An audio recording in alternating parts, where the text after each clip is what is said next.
বিয়ের ৩ মাসের মাথায় খুশবু জানতে পারল তার স্বামীর ৯ বছরের একটি আলাদা সংসার আছে। এ বাড়িতে আসার পর থেকেই একের পর এক ঘটনায় যেন সে দুমড়ে মুচড়ে শেষ হয়ে গেছে।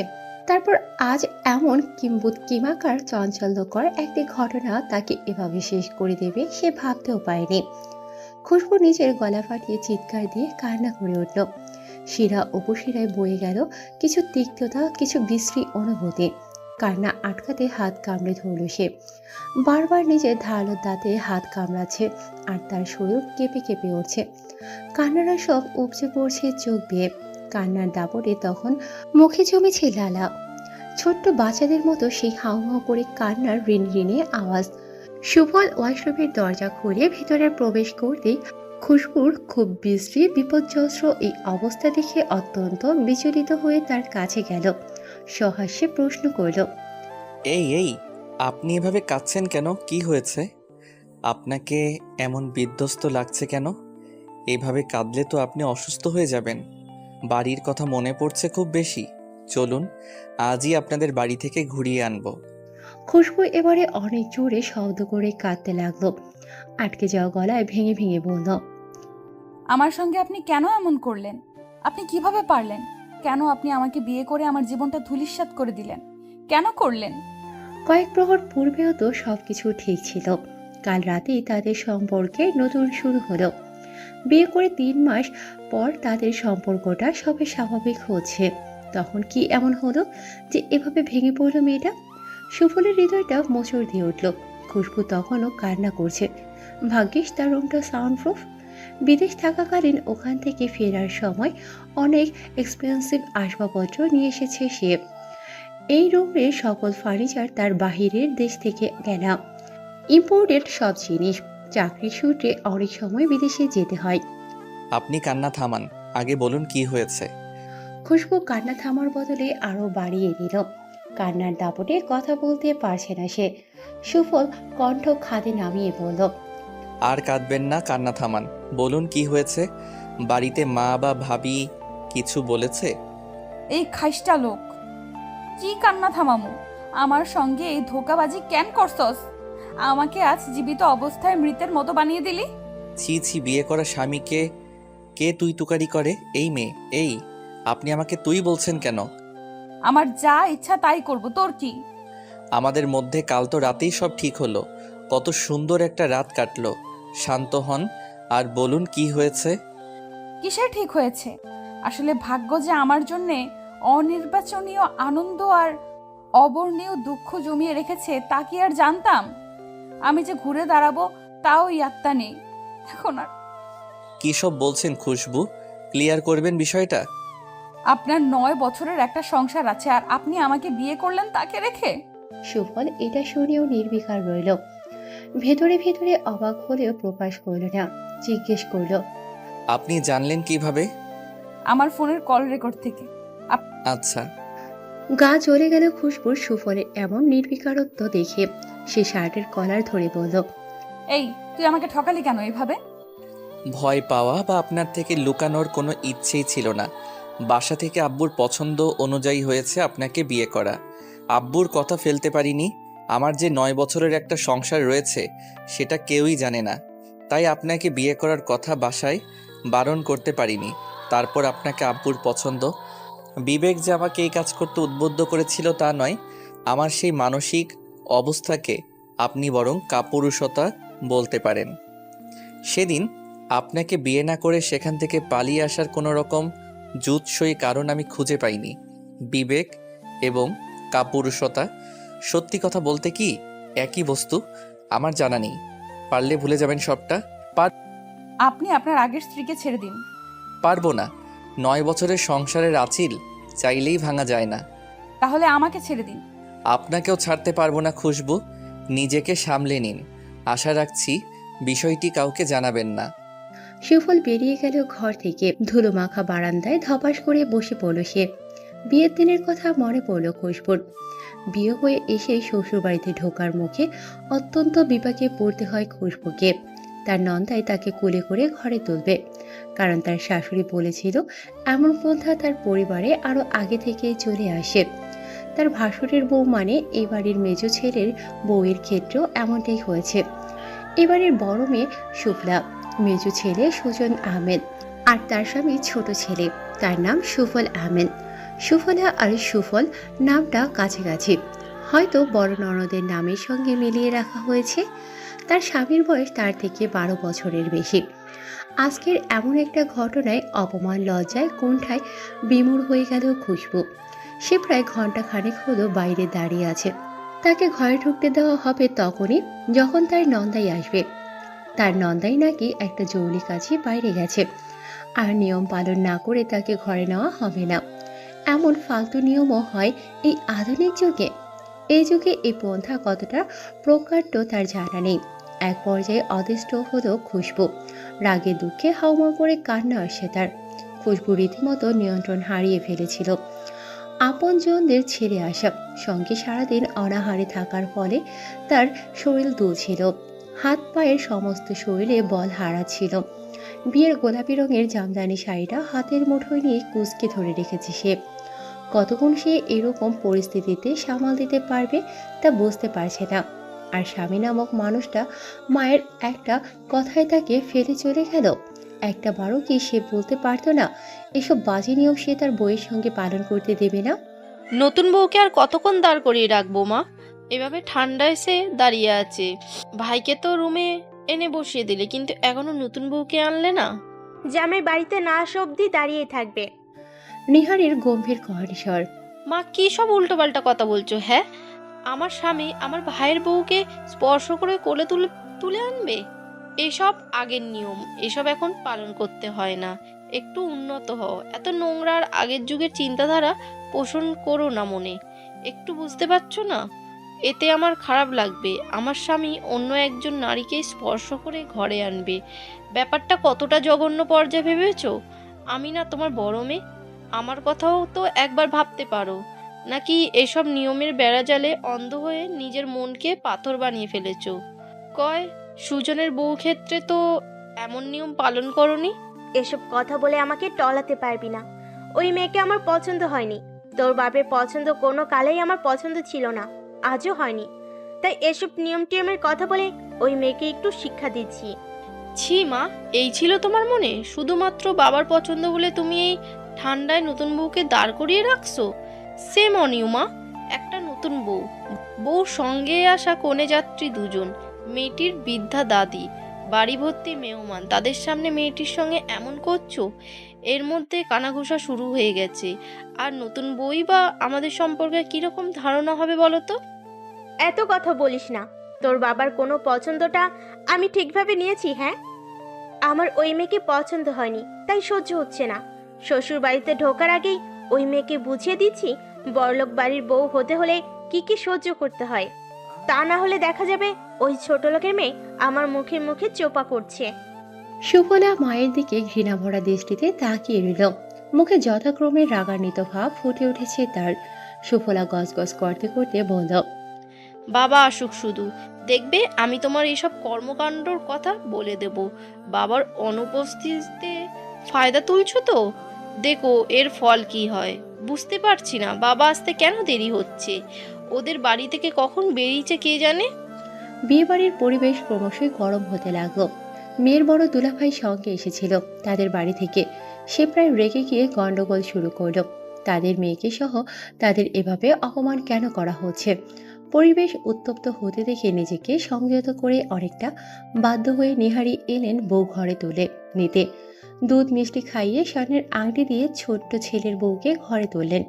শুধু তার স্বামীর পছন্দ করা মেয়েকে ছেলে বিয়ে করেছে বলে এরকম একটা বাজে ব্যাপার ঘটালেন তিনি। নাকি মেয়েটা গরিব বাবার মেয়ে বলে?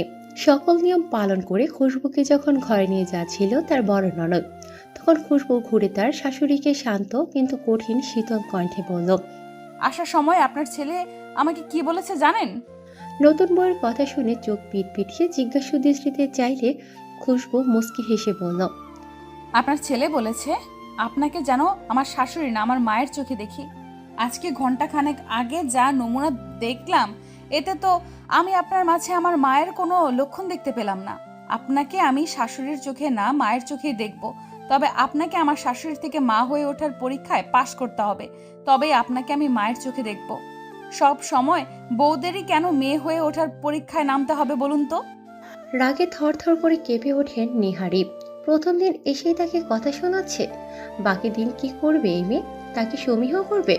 রাগে রিরি করছে তার পুরো শরীর। খুশবু রুমে ঢুকিয়ে দেখল পুরো রুম লাল রঙের ছোঁয়ায় যেন রঞ্জিত হয়ে আছে। ঘরের চাদর, বালিশের কাভার, জানালার পর্দা, এমনকি ঘরের দেয়ালেও লাল রঙের আভা। বাসর ঘরের চারপাশটা চমৎকারভাবে সাজানো হয়েছে। এবারের মানুষগুলো কেমন তা যেন এই কয়েক ঘন্টায় বুঝে ফেলেছে সে।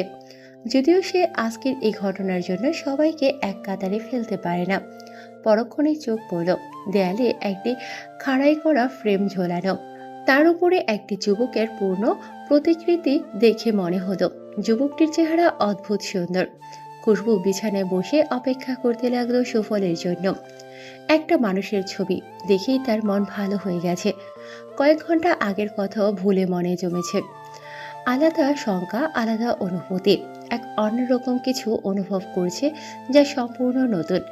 সুফল রুমে ঢুকে পায়চারি করতে লাগলো। বুঝতে পারল না কিভাবে কথা শুরু করবে। প্রথমত সে তার সদ্য বিবাহিত স্ত্রীকে মায়ের কথায় রেখে এসেছিল। তাকে কেমন ভাবছে মেয়েটা? নিশ্চয়ই খুবই বাজে, কিন্তু সে চাইলেও মায়ের কথা ফেলতে পারত না। তাই সে আড়াল থেকে বড় বোন জামাইকে বলছিল যেন সে বাড়িতে না আসে এখন। সে তো আর তার স্ত্রীকে অন্যের সংস্পর্শে আসতে দিতে পারে না। তাই জোৎসই একটা চাল চেলে বোন স্বামীকে বুঝিয়ে বলে দিয়েছে যেন সে এই মুহূর্তে বাড়ির ত্রিসীমানায় না আসে। সে বেশ অনেকক্ষণ হাঁটাহাঁটি করে শুষ্ক ঠোঁটজোড়া ভিজিয়ে কণ্ঠে কোমলতা মিশিয়ে জিজ্ঞেস করল, আপনার বয়স কত যেন? 18 বছর 2 মাস। আর আপনার? কথার পিঠে প্রশ্ন করল খুশবু। এদিকে খুশবু কথা বলতে পারছিল না লজ্জা আর সংখ্যায়। খুশবুর ভয় কাতরে কম্পিত সুরে শিউরে উঠল সুফল। খুশবুর প্রশ্নে জবাব দিল না সে। হাতের ঘড়িটি খুলে ড্রেসিং টেবিলের ওপর রাখত। পরনে তার সুন্দর এক্সক্লুসিভ শেরওয়ানি। বিয়েটা এত দ্রুত আর এভাবে হওয়াতে তার মন ক্ষীণ মলিন হয়ে আছে। বিছানায় ভয়ে গুটিয়ে যাওয়া মেয়েটির দিকে তাকিয়ে নরম সুরে শুধালো, ভয় পাচ্ছেন? পাচ্ছি। কেন? আপনি আর আমি ছাড়া এই রুমে কেউ নেই, তাই। তো এটাই তো স্বাভাবিক। স্বামী স্ত্রীর ঘরে স্বামী স্ত্রী ছাড়া অন্য কেউ থাকবে না।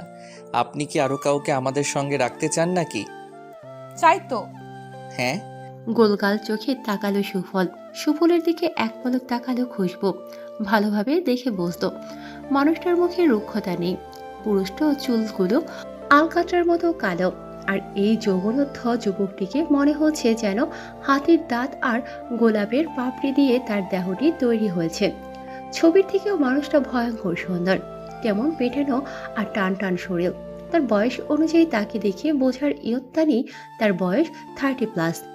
মনে হয় যেন সবে 23-24 বছরের টকবগে যুবক। শুকিয়ে আসা গলায় ঢোক গিলিয়ে নিল খুশবু। বলল, আমার দাদি কইছে আপনার আর আমার বাসর ঘরে দাদিও থাকবো, কিন্তু দাদি তো এখনো আইলো না। আপনার দাদি আপনার সঙ্গে মজা করেছেন এটা বোঝেননি? বুঝেছি তো। দাদি কি কইছে জানেন? কি শুনি? কইছে, কিলো সুরি তোর স্বামীরে আমারে দিবি? তোর স্বামী যা সুন্দর হইছে রে, সুযোগ হইলে আবার বিয়া বইতাম তোর স্বামীর কাছে। আপনি কি বললেন? আমাকে দিতে চাইলেন? হ্যাঁ চাইলাম। আমি স্বামী দিয়ে কি করবো? আপনি স্বামী দিয়ে কি করবেন মানে? অন্যরা কি করে? কি করে তা দিয়ে আমার কি কাম? আমি তো দেখতেছি না স্বামীর কোনো কাম আছে। এরকম শুদ্ধ অশুদ্ধ মিলিয়ে জগা খিচুড়ি টাইপ কথা কেন বলছেন? আমার ভালো লাগে তাই বলি। এই যে এখন শুদ্ধ কথা বলছেন, এভাবেই কথা বলবেন, শুনতে ভালো লাগে। আসলে দাদির কথা মনে পড়লে অশুদ্ধ ভাষা মুখে আসে। ইস, দাদি এখনো আসে না কেন? এখন কয়টা বাজে? স্বামী স্ত্রীর ঘরে দাদিকে রাখবেন? আজ আমাদের বিয়ে হয়েছে। বিয়ে মানে বোঝেন তো? বুঝবো না কেন? বুঝি তো। ঘরে ঢোকার সময় দাদি বলে দিয়েছে আপনি আমার কাছে আজ যা চাইবেন তাই যেন দিয়ে দেই। আমি তো আপনারা এই কিছু দিব না, তাই খালি হাতে এসেছি। সুফল খুশবুর নৈকট্যে গেল। বিছানায় বসতে নিলে খুশবু লাফ দিয়ে বিছানা থেকে নামলো। বিছানা থেকে নেমে দেয়ালের সঙ্গে সিটিয়ে রইল ভয়ে। সুফল হতভম্বের মতো দাঁড়িয়ে খুশবুর দিকে তাকিয়ে রইল। তার এরকম কর্মকাণ্ডের মানে সে বুঝল না।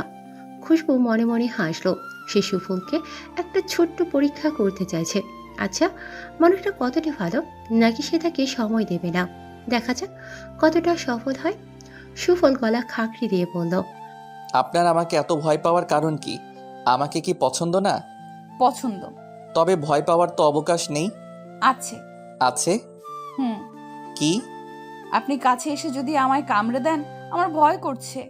I don't want to be with you, no way. সুফলের ক্রোধান্বিত কণ্ঠস্বর। কি বললেন? কেন, ইংরেজি বুঝেন না? না।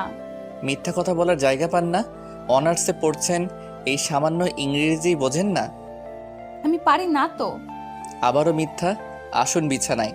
আপনি যদি ভেবে থাকেন আমি সোফায় ঘুমাবো, সেই আশায় ঘুরে পালি। আমি বিছানা ছাড়া ঘুমাতে পারি না। আপনি নির্ভয়ে পাশে শুয়ে পড়ুন। আমি অসভ্য না, সভ্য মানুষ। বিনা অনুমতিতে আপনাকে ছোবো না। আর হ্যাঁ, বিয়ের শাড়ি বদলে আপনার যা ভালো লাগে পরে নিন। সুফল সোজা হয়ে শুয়ে কপালে এক হাত রেখে চোখ বন্ধ করে রইল। খুশবু প্রায় মিনিট পাঁচেক সেভাবেই দাঁড়িয়ে থেকে সুটকেস থেকে শাড়ি বের করে একটা সুন্দর শাড়ি পরে ফেলল। তারপর বিড়াল পায়ে এগিয়ে এলো বিছানার কাছে। বিছানায় এসে অস্বস্তি নিয়ে গাঢ় হয়ে শুয়ে পড়ল। ক্ষণকাল পর সুফল গলা ছেড়ে আবার জিজ্ঞেস করল, এই, আপনি একটু আগে আমাকে ভয় পাচ্ছিলেন, এখন ভয় পাচ্ছেন না? তখন ভয় পাচ্ছিলাম, কিন্তু এখন ভয় করছে না। ভয় পাওয়ার এখনো অনেক কারণ আছে। না, নেই। আপনি তো একটু আগে বলেছিলেন আপনি সভ্য মানুষ। এই ছোট লোকের বাচ্চা, এখানে বসে থাকলে হবে? সন্ধ্যা যে হইল, রান্না কি তোর মা এসে করবে? ওঠ, যা রান্না কর। শাশুড়ির ধারালো বাণীতে ধ্যান ফিরে খুশবুর। সে নড়ে উঠতেই নিহারিয়ে মুখ ঝামটা দিয়ে চলে গেলেন। তার গাল চিটচিটে হয়ে আছে, চোখের পানি শুকিয়ে। সে কি ঘুমিয়ে গেছিল? না ঘুমালে প্রথম রাত্রির কথা এত স্পষ্ট কিভাবে মনে পড়বে? খুশবু উঠে রান্নাঘরে গেল। বিয়ের পরদিন থেকে রোজ নিয়ম করে সুফলের প্রতি মুগ্ধতা বাড়তে থাকে তার। শাশুড়ির খিটখিটে মেজাজ তার কাছে কিছুই মনে হতো না, কারণ তার স্বামী তাকে সম্মান করে, তার কথা রাখে। দিন শেষে যখন মানুষটার ক্লান্ত মুখ দেখত, তখন সব কিছু ভুলে যেত সে। নতুন উদ্যমে বাঁচার তাগিদ পেত। সবার সঙ্গে মানিয়ে নেওয়ার চেষ্টা করা, সবার মন জুগিয়ে চলা শুরু করা। খুশবু সুফলের প্রতিটি কথা শুনত। নাস্তা বানাতে বানাতে সে ভাবল, এখন না হয় একটু অন্যরকম কিছু হোক। খুশবুর বাবা সবসময় বলতেন, পৃথিবীতে ভালো দিয়ে সবকিছু জয় করা যায়, অন্যরা যতই খারাপ হোক। যদি মন প্রাণ দিয়ে তুমি ভালো কিছুর দিকে ধাবিত হও, তবে কখনোই তো তোমার জন্য খারাপ কিছু বয়ে আসবে না। খারাপ সেই ভালোর নিকটেই আসবে তুচ্ছ ক্ষণিক। ভালোবাসা দিয়ে যেমন সব জয় করা যায়, তেমনি ভালো কাজের মাধ্যমে খারাপ কিছুকে দূর করা যায়। যার সৌশিকতা এবং মুখ এক জায়গাতেই, তারাই সবচেয়ে ভালো জিনিসটা ভোগ করে। এটা জানো, তারা আরাম করে বসে খেলার দিকে তাকিয়ে থাকতে পারে। তাদের কোনো জ্ঞান নাও থাক, পরাজয় সম্বর্ধনা কোনো ধ্যান ধারণাও তাদের নেই। কোনো ঝামলা ঝটিতে তাদের বিপদ করে না। আর তারা 10 জনের মতো শান্ত আর উদাসীনীয় ভাবে জীবন কাটিয়ে দেয়। কোনোদিন তারা অন্য লোকের জীবনে বিপর্যয় ডেকে আনে না, অন্য লোকের কাছেও থাকে তারা। সুফল সন্ধ্যার পরপর বাসায় চলে আসে। খুশবু তার সঙ্গে একটাও কথা বলেনি। সুফল বিভিন্নভাবে তার সঙ্গে কথা বলার চেষ্টা করেছে, কিন্তু খুশবু সুযোগ দেয়নি। রাতে সবার খাওয়া হলে সবাই শুতে চলে গেল। সুফল বার কয়েক উকি দিয়ে দেখছে, কিন্তু খুশবু ইচ্ছে করেই রান্নাঘরে কাজের বাহানায় রয়ে গেছে। মহসিন আহমেদ রোজকার মতোই অফিস থেকে আসলেন দেরিতে। ঝুমুর তখন বসে ঝিমোচ্ছিলেন। মহসিন আহমেদ ফ্রেশ হয়ে এসে খুশবুকে ডেকে শুধালেন। সবাই ঘুমিয়ে গেছে, তাহলে তুমি কেন বসে আছো মা? কিঞ্চিত হকচকালো খুশবু, চোখ পিটপিট করে বলল, বাবা, আপনার জন্যই বসে আছি। খেতে বসুন, আমি দিচ্ছি খাবার। আচ্ছা দাও, তুমি খেয়েছো? না, আমি আপনার সঙ্গে খাবো বলে খাইনি। সে কি, সবাই তো খেয়েছে। কেউ একা একা খেলে আমার খুব খারাপ লাগে বাবা, তাই আমি আপনাকে সঙ্গ দিতে খাইনি। আমি কিন্তু মা সবসময় একা খেয়েই অভ্যস্ত। তোমার শাশুড়ি খেয়ে ঘুমিয়ে যেতেন, আমার আসতে দেরি হতো, বিজনেস সামলাতে হয়। সুজন তো আগেই চলে আসে, বুড়ো বাপকে একা ফেলে চলে আসে। ভাবতে পারছো? পারছি। আমাকে ওদের ভালোবাসার পরিধি কতটা, সেটাও নিশ্চয়ই এই 3 মাসে বুঝেছো। হ্যাঁ বাবা। তোমার মন খারাপ কেন মা, কি হয়েছে? কিছু হয়নি বাবা, আপনি প্লিজ খান তো শান্তিতে। বাবার কাছে সন্তানেরা মন খারাপ লুকিয়ে রাখতে পারে না মা। কিছু হয়নি বাবা। মহসিন সাহেবের খাওয়া শুরু করার আগে খাবার মেখে আগে খুশবুর মুখের সামনে ধরল। হ্যাঁ করো মা। খুশবুর চোখ টলমল করছে। সে খাবার মুখে নিয়ে দু হাতে মুখ ঢেকে হু হু করে কান্না করে দিল। এ কি, কাঁদছো কেন? খেতে বসে কাঁদতে নেই মা। কি হয়েছে বাবাকে বলবে না? বাবা সব ঠিক করে দেবে মা। সরি বাবা, আপনি খান। আসলে আমার বাড়ির কথা মনে পড়ছে। আসার পর একবার আমাদের বাসায় গিয়েছিলাম। আমি কি একবার আমাদের বাড়িতে গিয়ে ঘুরে আসতে পারি? দেখো পাগলি মেয়ে, এই সামান্য ব্যাপারে কেউ কাঁদে? কারণ থামাও, আমি আছি কি জন্য। কালই যাবে মা। খুশবু চোখ মুছে বলল। সত্যি যাব? সত্যিই যাবে, কেন যাবে না? ইস, এদিকটা আমাকেই ভেবে দেখা উচিত ছিল। আমি সুফলকে বলবো ও যেন তোমাকে নিয়ে যায়। বাদরটা সারা জীবন কাজ কাজ করেই যাবে। ওরই তোমাকে নিয়ে ঘুরে আসা উচিত ছিল। আমি ওকে বকে দেব। আমার মেয়েকে কাঁদানো, ওকে আমি ছেড়ে দেবো ভেবেছ? আমি একাই যেতে চাই, যেহেতু ওনার কাজ অনেক বেশি। শুধু শুধু ওনাকে চাপ দিতে চাইছি না। একা কেন যাবে? সুফল অবশ্যই যাবে। তাহলে ওই কথাই রইল। শোনো, ওকে বলবো যেন ছুটি নিয়ে নেয়। আচ্ছা, তোমার কোন স্থান পছন্দ মা? খুশবু হালকা গলায় বলল। আমি এখনো সমুদ্র দেখিনি বাবা, খুব দেখতে ইচ্ছে করে। মহসিন আহমেদ খেতে খেতে খুশবুকেও খাওয়াচ্ছেন। নিজের মুখের খাবার শেষ করে বললেন। তাহলে তোমাদের বাড়ি থেকে ঘুরে আসো দুদিন। আমি সুবলকে 7 দিনের ছুটি নিতে বলবো। 2 দিন তোমাদের বাসায় আর 5 দিন কক্সবাজারে যাও। ওখান থেকে ঘুরে আসো, দেখবে ভালো হয়ে গেছে। আমি ব্যবস্থা করছি সবকিছু। খুশবু বলতে পারল না সে ঘুরতে যেতে চায় না। খেতে বসেছে সবে মানুষটা, এখন এসব বললে আর খাওয়া হবে না। খুশবু ঠিক করলো সে কাল গিয়ে একেবারে থেকে যাবে তার বাসায়। রুমে এসে সুফলকে আরামে ঘুমোতে দেখে রেগে হিট জ্ঞান শূন্য হয়ে পড়ল খুশবু সুফলকে টি শার্টের কলার ধরে টেনে তুলল। ঘুমন্ত সুফল তখন কেমন যেন শূন্য দৃষ্টিতে তাকিয়েছিল। খুশবু দুর্বল হলেও কঠিন গলায় প্রশ্ন করল। Tell me about your wife Sufal. Sufal চোখ মুখ কুঁচকে বলল। আপনি ওর ব্যাপারে কিছু জানতে পারবেন না, আর না আমি বলবো। আপনি আমাদের সুস্থ সম্পর্কটাকে অসুস্থ করে তুলছেন, এটা জানেন? এটাকে আপনি সুস্থ সম্পর্ক বলছেন? আপনি আমাকে ঠকিয়েছেন, আপনার প্রথম স্ত্রীকে ঠকিয়েছেন। আমি আপনাদের কাউকেই ঠকাইনি, কারণ আমি আপনাদের কাউকেই ছাড়িনি। আপনি ঠকিয়েছেন আমাকে। যার সঙ্গে 9 বছর সংসার করেছেন তাকে ঠকিয়েছেন। আপনার পরিবারের সবাইকে ঠকিয়েছেন। সবচেয়ে বিশ্রী আর জঘন্যভাবে ঠকিয়েছেন আপনি আমাকে। আর যার সঙ্গে 9 বছরের সংসার করেছেন তাকে। আর কিছু বলতে চান? হ্যাঁ, আপনি হয় আমাকে, না হলে আপনার প্রথম স্ত্রীকে ছাড়বেন। আমাদের কোনো একজনকে আপনার চুজ করতে হবে। যদি বলি আমি আপনাদের কাউকেই ছাড়বো না, আপনারা দুজনেই আমার বেঁচে থাকার অপশন। এসব ফালতু ডায়লগ অন্য কাউকে শোনাবেন। আপনি আমাকে না ছাড়লে আমি আপনাকে ছেড়ে দেব। চেষ্টাও করবেন না। আমি যেভাবে 9টা বছর অত্যন্ত নিপুণভাবে সূক্ষ্মভাবে সবার থেকে আমার প্রথম স্ত্রীকে সবার আড়ালে রেখেছি, এখনো পর্যন্ত কাকপক্ষেও টের পাইনি, সেভাবেই আপনাকেও রেখে দেব, যেতে দেব না। আমি খুঁজে বের করব আপনার প্রথম স্ত্রীকে। ওর পুরো দস্তর, ওর গোষ্ঠীর হদিস আমি বের করে ফেলবো খুব শীঘ্রই। আপনি ওর নামধাম কেন একটা চুলও খুঁজে পাবেন না, আমি পেতে দেব না। এতদিন যখন কেউ পায়নি তখন ভবিষ্যতেও পাবে না। এদিকে তো আসন প্রাণবতী কথা আছে। আবারও রাগে সর্বাঙ্গে শিরশির করে উঠল খুশবুর। হিসিয়ে তীরে এসে সুফলের নিকটে এলো খুশবু। রাগে কাঁপছে তার শরীর। এই কে তোর প্রণবতী? খবরদার আমার সঙ্গে এসব আহ্লাদীপনা একদম করবি না, সর। আমি তো সব কথা বাবাকে বলে দিব। সুফল চট করে খুশবুকে নিজের কাছে টেনে নিল। বুকের সঙ্গে মিশিয়ে ফিস ফিস করে বলল। আমি আমার প্রথম স্ত্রী এবং আমি আপনাদের দুজনকেই ভালোবাসি। আমি আপনাদের দুজনের একজনকেও ছাড়বো না, কসম খোদার।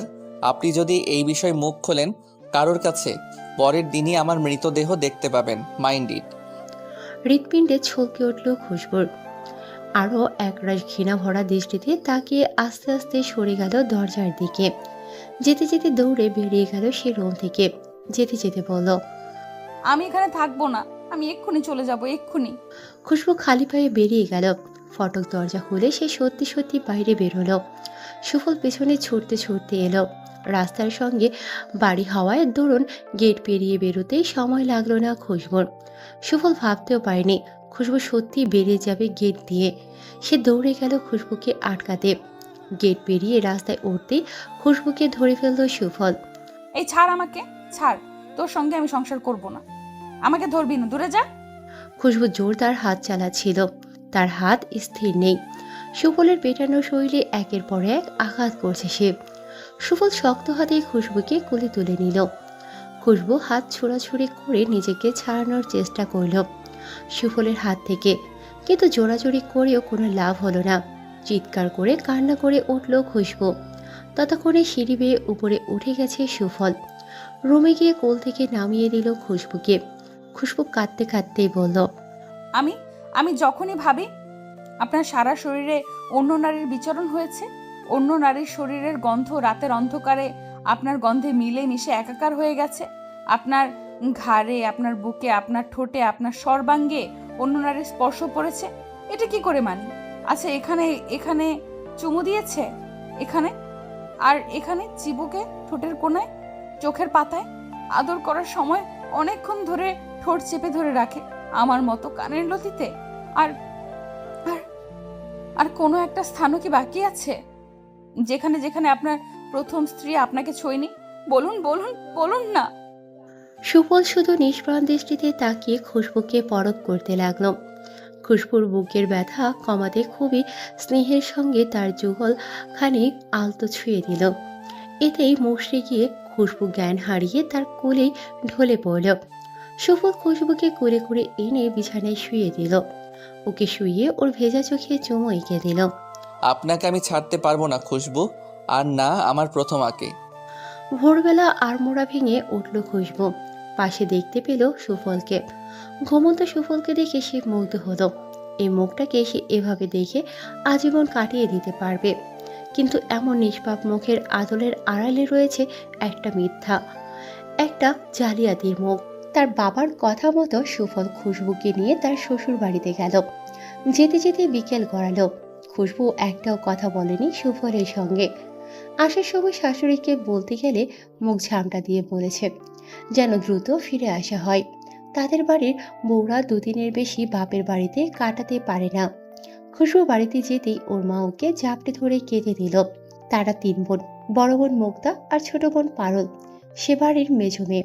মেয়েকে বুকে নিয়ে পারভিন বেগম আপ্লুত হয়ে বললেন, কেমন আছো আম্মা? এত শুকাইলে কে? শুকাই নাই আম্মা, আমি ঠিক আছি। পারুল কই? আর দাদি আব্বা বাড়িতে নাকি দোকানে? সবার কথা পড়ে, তুই একলা কে? জামাই আহে নাই? আইসে আম্মা, উনি গাড়ির সাইডে রাখতে গেছে। এইখানে তো গাড়ি রাখনের জায়গা নাই। পারুল কই আম্মা? পারুল মিতালি গো বাড়িতে গেছে, ও সারা দিন বাড়ির থাহে নাহি। খুশবু তার মায়ের সঙ্গে গল্প করতে করতে ভেতরে গেল। সুফল পড়ে এলো। এই নিয়ে দ্বিতীয়বার সে শ্বশুর বাড়িতে এসেছে, তাই সংকোচ নিয়ে ভেতরে ঢুকলো। প্রথমবারের মতোই বেশ সমাদরে তাকে আপ্যায়ন করা হলো খুশবুতির বাড়িতে। খুশবুর বাবা মেয়ে জামাই এসেছে শুনে দুহাত ভর্তি বাজার করে আনলেন। জামাইকে আপ্যায়নে কোনো ত্রুটি রাখতে চান না খুশবুর বাবা। খুশবু আশায় সবাই খুব খুশি। একটা ঈদ আমেজ লেগেছে বাড়ির পরিবেশে। শুধু হাসি খুশি থাকার অভিনয় চালিয়ে যাচ্ছে খুশবু। মা বাবা দাদি ছোট বোনটার এত আনন্দ দেখে তার ভালো লাগছে। ওদের আনন্দ নষ্ট করতে চাইল না সে। রাতের খাবার খেয়ে খুশবু আর সুফলকে সবচেয়ে ভালো ঘরটা দেওয়া হলো থাকার জন্য। সুফল খুশবুর হাসি মুখ দেখে ভুলেই গেছে খুশবু তার উপর রেগে আছে। এদিকে খুশবু ওর দাদির সঙ্গে শুয়ে পড়ল বায়না ধরে। সুফল খুশবুর জন্য অপেক্ষা করতে করতে রাতটা পার করলো। 2 দিন থেকে আসার সময় খুশবু বেঁকে বসলো সে যাবে না আর শ্বশুর বাড়ি। খুশবুর বাবা শহীদুল আলম প্রাইমারি স্কুলের শিক্ষক, বেশ বিচক্ষণ আর তীক্ষ্ণ বুদ্ধি সম্পন্ন মানুষ। নিজের মেয়েদের ও তিনি সুশিক্ষায় মানুষ করেছেন। মেজাবের সঙ্গে শ্বশুর বাড়ি ফিরবে না শুনে তিনি চিন্তিত হলেন। মেয়েকে কাছে ডাকলেন। খুব স্নেহের সঙ্গে মেয়ের মাথায় হাত বুলিয়ে দিলেন। আদরের স্বরে বললেন, মা, ওই বাড়ির সবাই তো খুব ভালো মানুষ, তাহলে যেতে চাও না কেন? আমার ওখানে দম বন্ধ লাগে বাবা, আমি ওখানে গেলে মারা যাব। জীবনে যত বিপর্যয়ের মুখে পড়ো না কেন, আমি তোমার বাবা, যতদিন বেঁচে আছি তোমার কোনো চিন্তা নেই। আমার বাড়ির দরজা তোমার জন্য সবসময় খোলা থাকবে। আমি তোমাকে কখনোই বলবো না যে মানিয়ে নাও, মেনে নাও। সমাজের পরোয়া আমি করি না। তোমার যখন মনে হবে আমার কাছে চলে আসবে। আমার কাছে আমার মেয়েরা আগেও বেশি ছিল না, আর এখনও হবে না। তবে জীবনকে সবসময় দ্বিতীয়বার সুযোগ দিতে হয়। বাবা মা সন্তানের মুখ দেখেই বুঝে ফেলতে পারে তার সন্তান ভালো নেই। আমিও তোমাকে প্রথম দেখেই বুঝে গেছিলাম তোমার কিছু একটা হয়েছে। তোমার মিথ্যা হাসির আড়ালে রয়েছে চাপ, কষ্ট। কিন্তু সেটা কি মা? মনে রেখো, আমি কিন্তু তোমাকে সব রকম পরিস্থিতির সম্মুখীন হওয়ার মতো করে তৈরি করেছি। শুধু তোমাকে না, তোমার বড় বোন মুক্তা, তোমাকে, পারুলকে, তোমাদের 3 বোনকে আমি কঠিন পরিস্থিতি মোকাবিলা করতে শিখিয়েছি। শক্ত হাতে অন্যায়ের প্রতিবাদ করতে শিখিয়েছি। সাহসের সঙ্গে কিভাবে লড়াই করে বাঁচতে হয় তোমাকে শিখিয়েছি। তবে এত অল্পতে কি করে তুমি ভেঙে পড়ছো মা? অল্পতে হাঁপিয়ে যাওয়ার মেয়ে তো তুমি নও। মুখোমুখি হও কিছু, তবেই না জয়ী হবে। আমি জানি কোনো প্রতিবন্ধকতায় তোমাকে দমাতে পারবে না, কারণ যে কোনো পরিস্থিতি থেকে পালাতে শেখায়নি আমি তোমাকে। যাও জামাই, তোমার জন্য অপেক্ষা করছে। বাবা, তুমি তুমি জানো না এটা ছোটখাটো ব্যাপার না। ওনার আগের আরেকটা বাবা, আপনার সঙ্গে আমার ইম্পর্টেন্ট কিছু কথা ছিল। দুঃখিত এভাবে রুমে ঢুকে পড়ার জন্য। খুশবুর কথা শেষ হওয়ার আগে সুফল এসে বাধা দিল। সে কিছুটা অস্থির হয়েছিল, খুব ঘামছিল সে, খুব চোখে চোখে রেখেছে এ দুটো দিন খুশবুকে, ভয়ও দেখিয়েছে। কিন্তু এরপরেও যে খুশবু সত্যিটা বলতে যাবে সে ভাবতেই পারেনি। আরে জামাই, এত স্ততিস্ত করছো কেন বাবা? আসো, ভেতরে আসো। আপনারা তো কথা বলছিলেন, এর মধ্যে আমি চলে এলাম। প্লিজ কিছু মনে করবেন না। খুশবু তীব্র রেগে বেরিয়ে গেল। সে সবটা এভাবে সহ্য করতে পারবে না। সুফল খুশবুর বাবার সঙ্গে কথা বলে বেরিয়ে এলো। দুজনের মধ্যে কি কথা হলো তা কাকপক্ষীও টের পেল না। শহীদুল আলম মেয়েকে বিদায় দিলেন। তার মনটা বড্ড খসখস করছে। শেষে মেয়েটা কিছু একটা বলতে চাইল, শোনা হলো না আর। দু চোখ ভরে উঠল তার। সুফলদের বাড়ি এসে খুশবু কারোর সঙ্গে কথা বলল না, নিজের ঘরে গিয়ে দরজা আটকে শুয়ে রইল। সুফল কোনো একটা কাজে বেরিয়েছে। নিহারি কাজের জন্য কয়েকবার এসে ডেকে গেছেন খুশবুকে। রাগে ক্ষোভে ফেটে পড়লেন তিনি, কিন্তু খুশবুর কোনো হেলদোল নেই। সে সন্ধ্যায় উঠে নিজের মতো কাজ করল, রান্না করে আবার ঘরে গিয়ে দরজা আটকে শুয়ে রইল। নিহারি আবার চেতে গেলেন। বলি, নিজের বাড়িতে গিয়ে কি দুটো পাখনা গজিয়ে বাড়ি ফিরেছেন মহারানী? যখন তখন দরজা আটকে দিচ্ছেন। কই, আমরা তো দরজা আটকে শুয়ে থাকি না। এই বাড়িতে কেউ দরজা আটকে শুয়ে থাকে না। এটা নিজের বাপের বাড়ি পাওনি। বের হও ঘর থেকে। রূপাকে আর আমাকে চা করে দাও। সপারের দরজা খুলে বিষাক্ত সাপের ন্যায় ফুঁসে উঠল খুশবু, বলল, এই বুড়ি, আপনার কাজ সব করেছি না, এখন কিসের চিল্লাপাল্লা? যান নিজের জন্য আর আপনার ওই রূপা বৌমার জন্য চা করুন। আমি আপনার কোনো কথা শুনতে চাই না। সারা দিন কুটনি বুড়ির মতো খেচর খেচর করতেই থাকেন। একটু ভালো হতে পারেন না? কিসের এত রাগ আপনার আমার উপর? রাগে থরথর করে কাঁপতে লাগলো নিহারির শরীর। এমন অসভ্যের মতো কোন সাহসে কথা বলছো তুমি? চেঁচামেচি শুনে সুজনের বউ রূপা বেরিয়ে এলো। খুশবুকে উদ্দেশ্য করে বলল, এই 2 দিন সংসারে এসেই তুমি মায়ের সঙ্গে এইভাবে কথা বলছো? সাপের পাঁচপাতি কিছু নাকি? আমরা কখনো মায়ের সঙ্গে এইভাবে কথা বলি না। তুমি বলো কোন সাহসে? তুমি ওইভাবে কথা বলবে কি? তোমার সঙ্গে কি এই বুড়ি খ্যাচ খ্যাচ করে? সারাদিন বসে বসে যে ফুলের ঢোল হচ্ছ সে খেয়াল আছে? রূপা হতচকিত হয়ে তাকালো নিজের শরীরের দিকে, ক্রোধ সংবরণ করে বলল, তুমি আমাকে মোটা বললে? তো কি বলবো? নিজের চেহারাটা দেখো গিয়ে, যাও। আজকে এর একটা বিহিত করতেই হবে।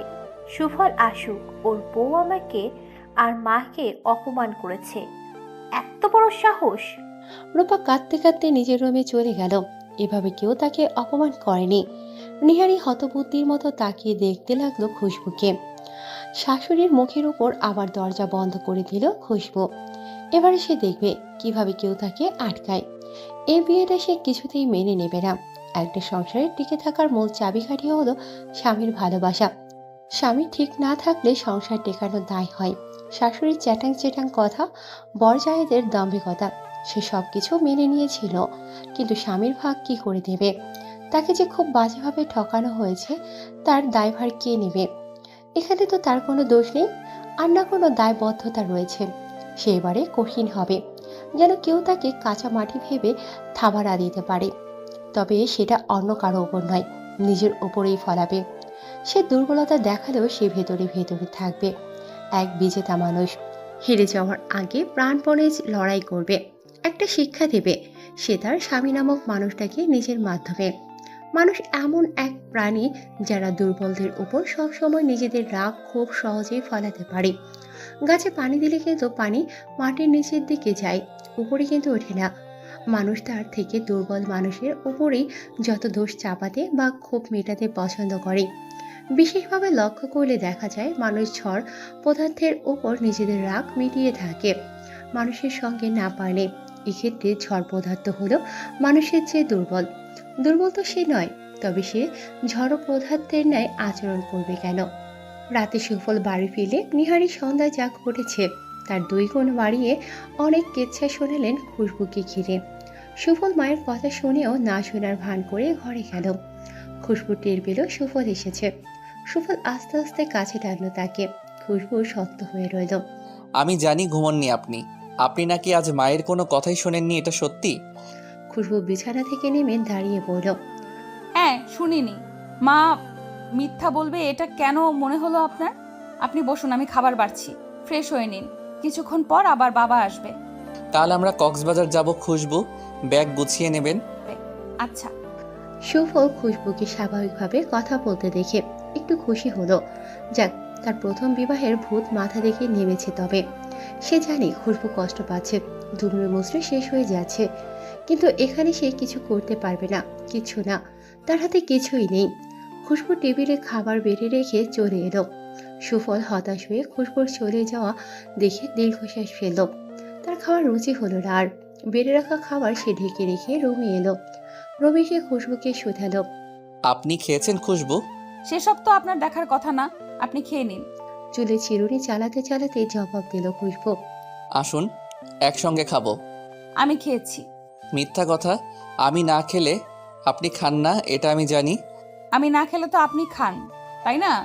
এত অনুগ্রহ কি সত্যি কোনো প্রয়োজন আছে? যান, খেয়ে শুয়ে পড়ুন। আর কত রেগে থাকবেন খুশবু? ভুলে যান না বিষয়টা। তবুও আজকে আপনার বাবাকে সব কিছু বলে দিচ্ছিলেন। আপনাকে আমি কসম দিয়েছিলাম, ভুলে যাননি নিশ্চয়ই। আপনি যদি এই বাড়ি থেকে চলে যান বা আমার বিয়ের বিষয়টি কাউকে জানান, তবে নিজেকে শেষ করে দেব আমি। তখন নিজেকে ক্ষমা করতে পারবেন তো? না, ভুলিনি কিছু। কিন্তু কোন বিষয়টার কথা বলছেন বলুন তো? যে বিষয়ে আপনার মাঝে অনুতাপের লেশ মাত্র নেই সেটা? ন্যূনতম বিবেচনা বোধের ছিটাফোঁটাও নেই সেটা? আপনার সঙ্গে কিভাবে থাকবো? কিভাবে? আপনি চাইলেই তো আমার একটা ভালো জীবনের সূচনা হতে পারে, কি পারে না? আমি তো আপনাকে কোনো রকম কষ্টে রাখছি না, তাহলে এসব কথা উঠছে কেন? খুশবু উত্তর দিল না। বিছানায় এসে শুয়ে পড়ল। সুফল আদুরেভাবে খুশবুকে কাছে টেনে নিল। খুশবু পাথরের মতো শক্ত হয়ে শুয়ে রইল। ভেতর ভেতর শিরশির করে উঠল তার সর্বাঙ্গ। এটা কিসের উদ্বেগ হচ্ছে, রাগের না কষ্টের? সুফল খুশবুকে এভাবে দেখে বলল। এভাবে শক্ত হয়ে আছেন কেন? আমি বলেছি আপনার সব কথা শুনবো, মানবো, আপনার বাড়িতেও থাকবো, সব দায়িত্ব পালন করব, কিন্তু আমার মন আমার বিরুদ্ধে গিয়ে তো কিছু করবে না। আপনি আমার স্বামী, আপনি আমাকে যখন কাছে চাইবেন তখনই আপনি আমাকে কাছে পাবেন, কিন্তু সত্যিটা জানার পর আমি কখনোই আপনার কাছে মন থেকে আসতে পারবো না। আমার সারা শরীর রিরি করে উঠবে যখনই মনে হবে আপনার এই দেহ, এই মন সবকিছু অন্য নারীকে স্পর্শ করেছে, সবকিছুর আধিপত্য আরো 9 বছর আগেই অন্য নারীর হয়ে গেছে। তখনই আমার ভেতরে যে দগদগে ঘাস এটা তাজা হয়।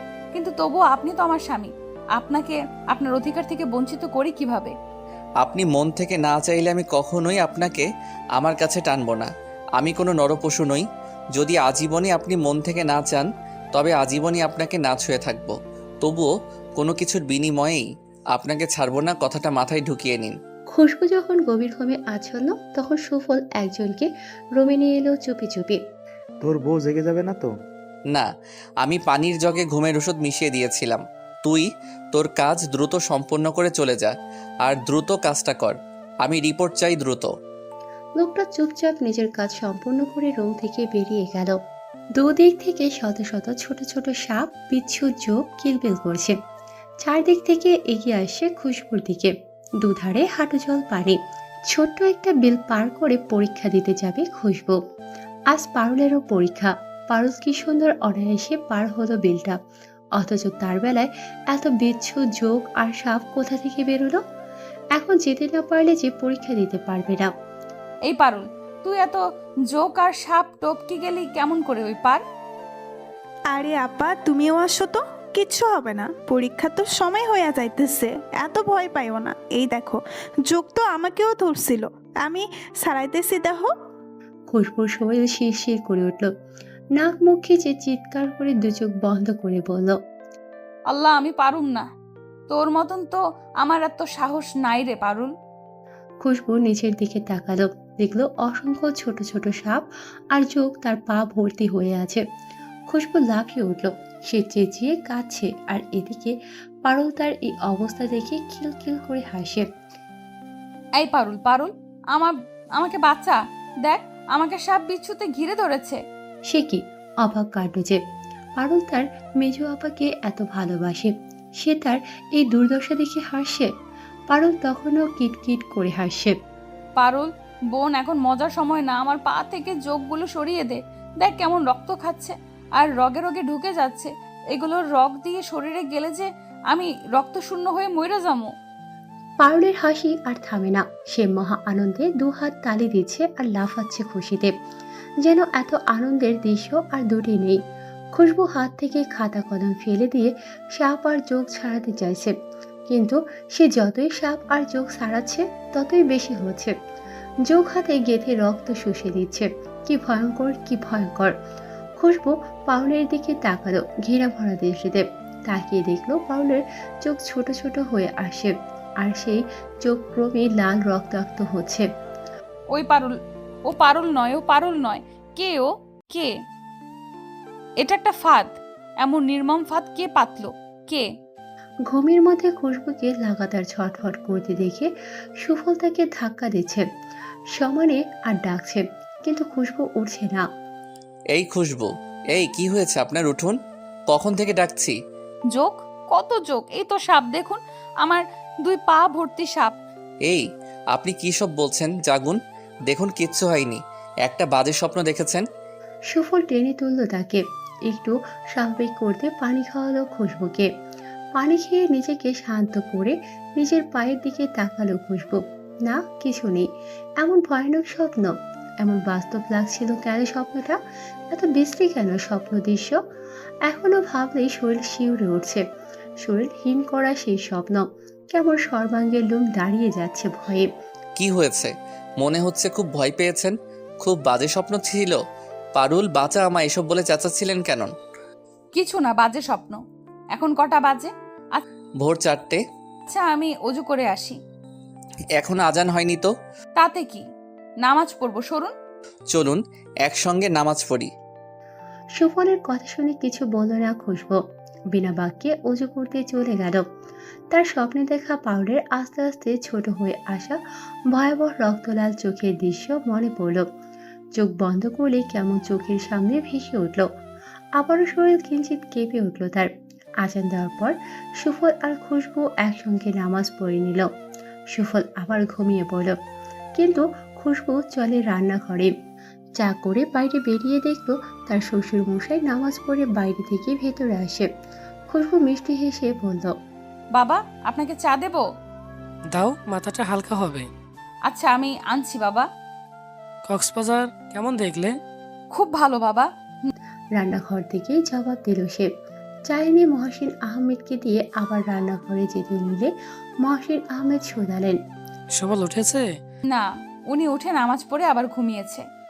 আচ্ছা, ওকে ডাকো তো মা, ওর সঙ্গে কথা বলবো। ঠিক আছে, আমি ডাকছি। সুফলকে ডাকতে রমে গেল খুশবু, কিন্তু সংকোচ লাগছে।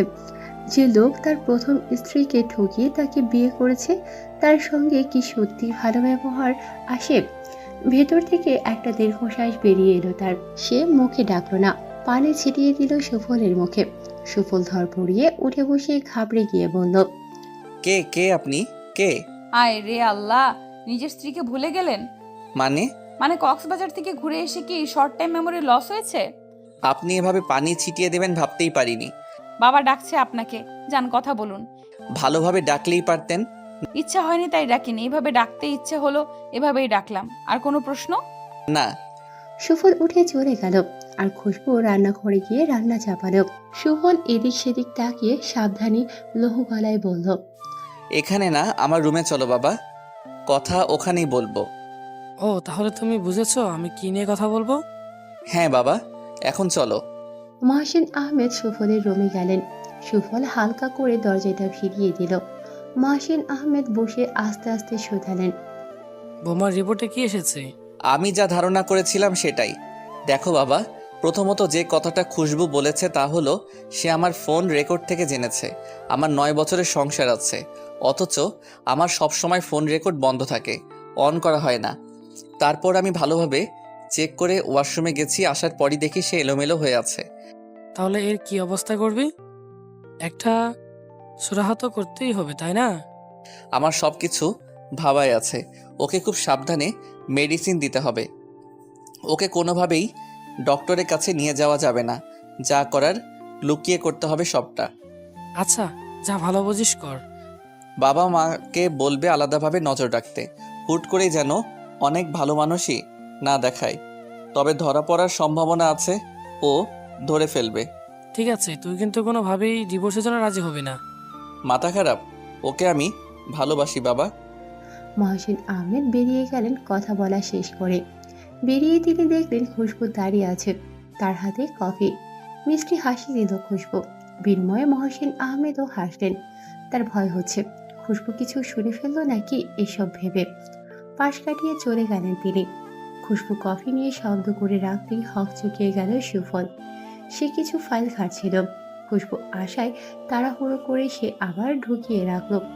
খুশবু স্বাভাবিকভাবে হেসে বলল, তা কি খুঁজছিলেন? খুঁজছিলাম, আমি আপনার মন চুরি করার টিপস খুঁজছিলাম। কেন? আমার মন চুরি করে কি করবেন শুনি? আপনার মন চুরি করে তা অতিশয় যত্নে রাখবো। এই মনটাকে কখনো কষ্ট পেতে দেব না। আপনার এই সুন্দর মনটার যত্নের কোনো ত্রুটি রাখবো না, কখনো ভারাক্রান্ত হতে দেব না, কোনো দুঃখ কষ্টের কাছে ঘেঁষতে দেব না। শুধু সুখে সুখে ভরিয়ে রাখবো আপনার এই সুন্দর মনটাকে, আর আর সব সময় খুশিতে ভরিয়ে রাখবো। ঢং করবেন না তো, যত সব। সুফল খুশবুকে জোর করে জড়িয়ে ধরে কাঁধে থুতনি ঠেকিয়ে বলল, কি হচ্ছে এসব? এ কি নেশায় জড়ালেন বলুন তো, এমন পাগল হচ্ছি। আমার মাথা ব্যথা করছে খুব। আপনার কাছে বাম আছে? আমার সাদা শার্ট খুঁজে পাচ্ছি না, ওটাই খুঁজছিলাম, একটু খুঁজে দিন তো। আমি বাম আনছি মায়ের ঘর থেকে। সুফল যেতেই খুশবু আলমারি ঘাঁটতে লাগলো। কি এমন পড়ছিল যে তাকে দেখে এমন ঘাবড়ে গেল? আর কত কিছু আড়াল করেছে এই লোক তার থেকে। আশ্চর্যের বিষয় হলো সে পুরো আলমারি ঘিরেও কিছু পেল না। কি অদ্ভুত না? অথচ সে স্পষ্ট দেখছে কোনো ফাইল সরাতে। সুফল অতি সাবধানতা অবলম্বন করে ফাইলগুলো গোপন ড্রয়ারে লক করেছে। এতক্ষণ খুশবুকে কায়দা করে কথার জালে আটকে ব্যস্ত রাখছিল। খুশবু কিচ্ছুটি না পেয়ে বিছানায় বসেছিল। সুফল এসে খুশবুকে কপালে বাম লাগিয়ে দিল। একটু রেস্ট নিয়ে আবার রান্নাঘরে গেল খুশবু। বাকি রান্নাটা সেরে টেবিলে পরিবেশন করলো।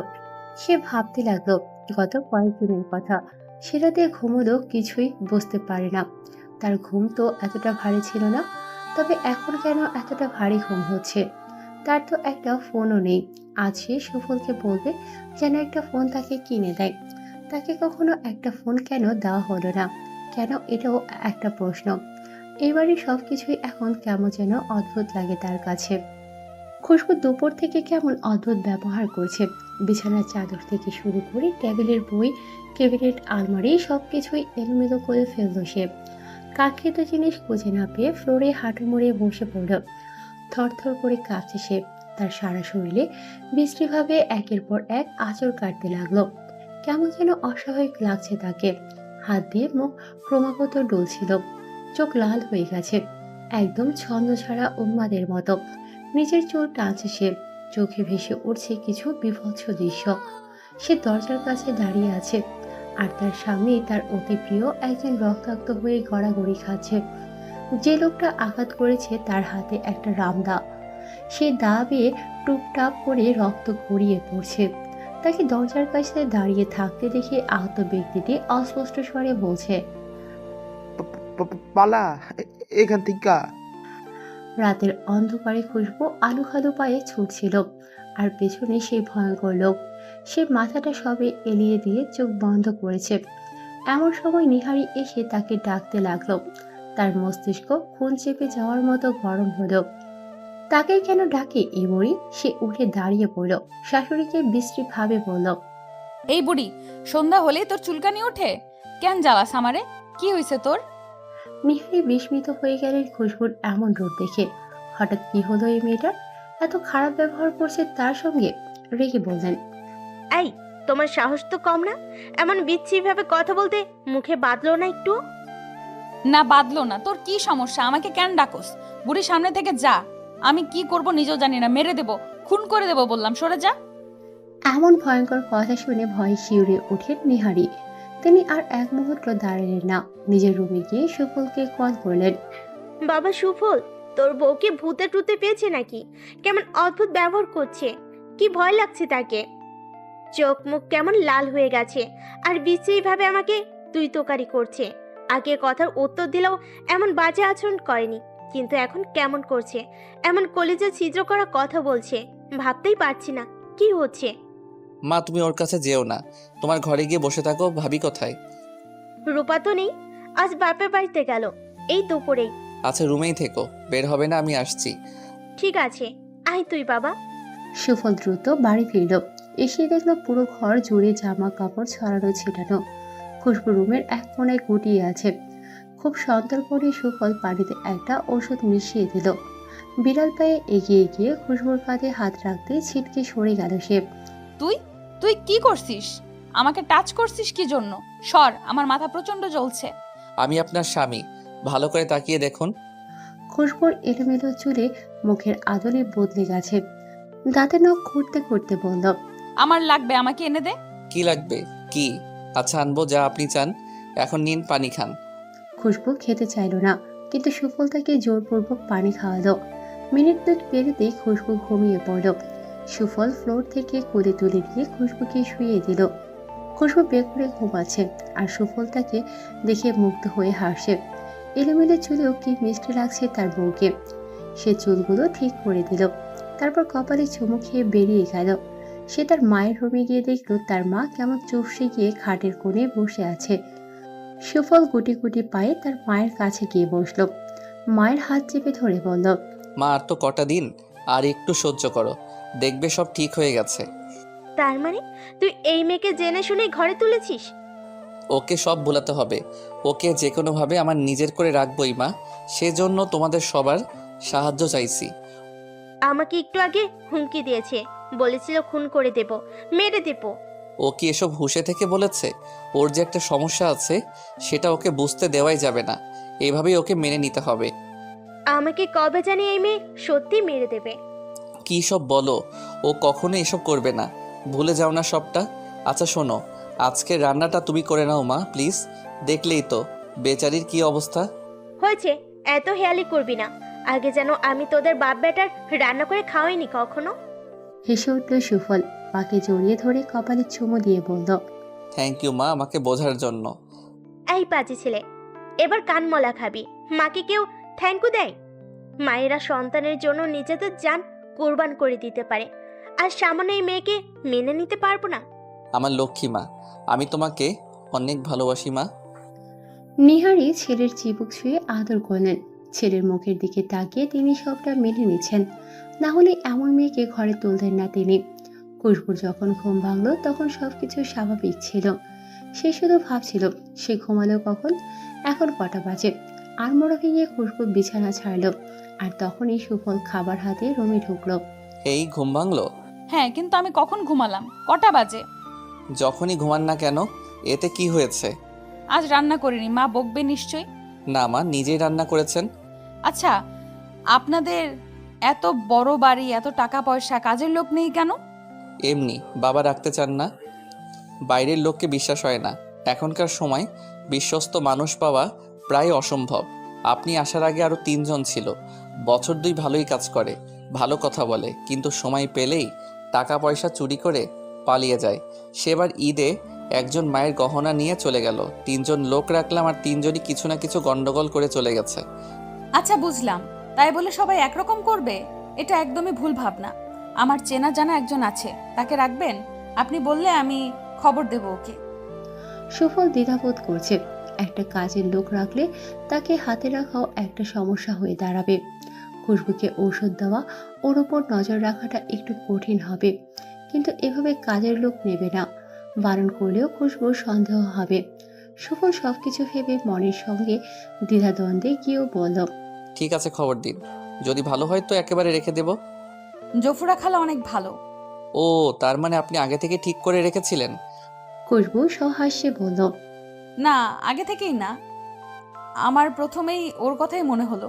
আচ্ছা, অনেক কথা হলো, নিন খাবারটা শেষ করুন। খুশবু মাথা নেড়ে ফ্রেশ হয়ে এলো, তারপর খেয়ে নিল। সুফল ল্যাপটপ নিয়ে বসে কাজ করছিল।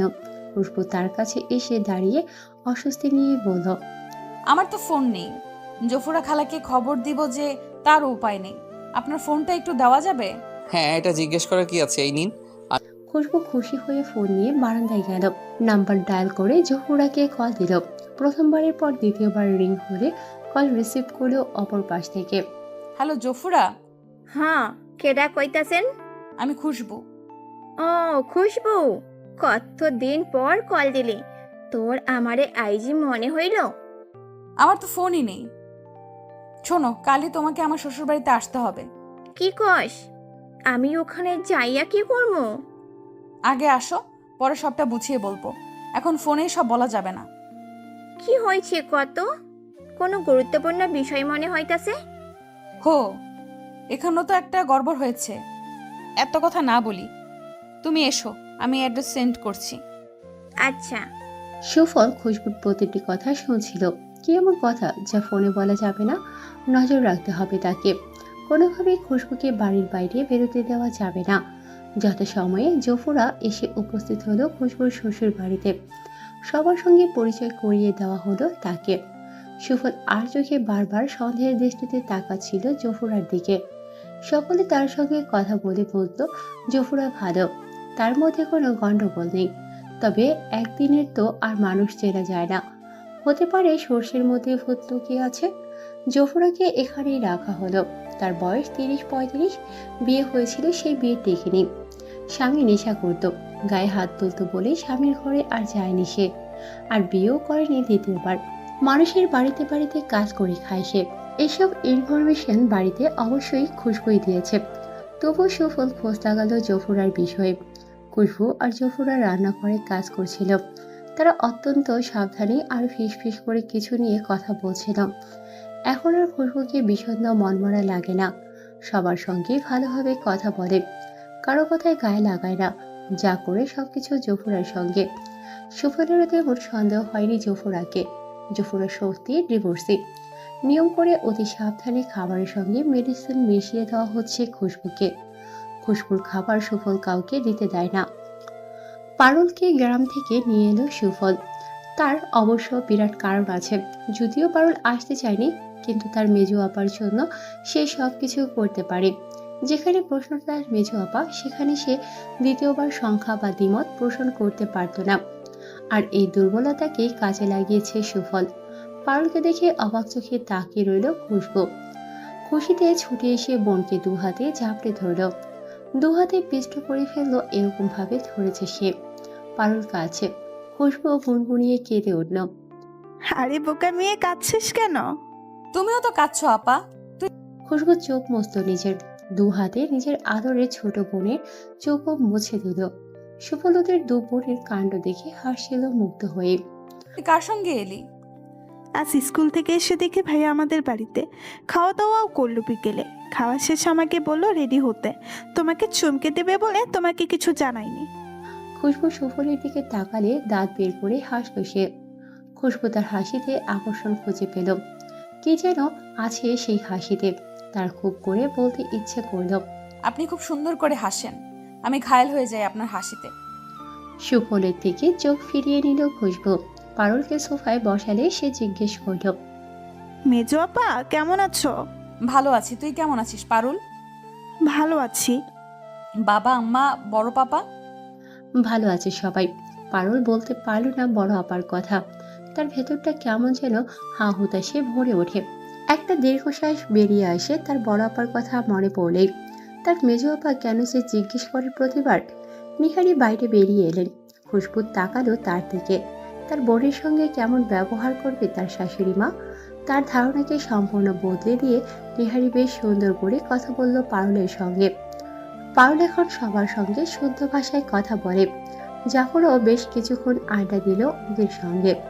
সুফল অফিসে চলে গেল, কারণ তার ইম্পর্টেন্ট কাজ পড়েছে। তাকে যখন ডাকা হবে তখনই যেতে বাধ্য সে।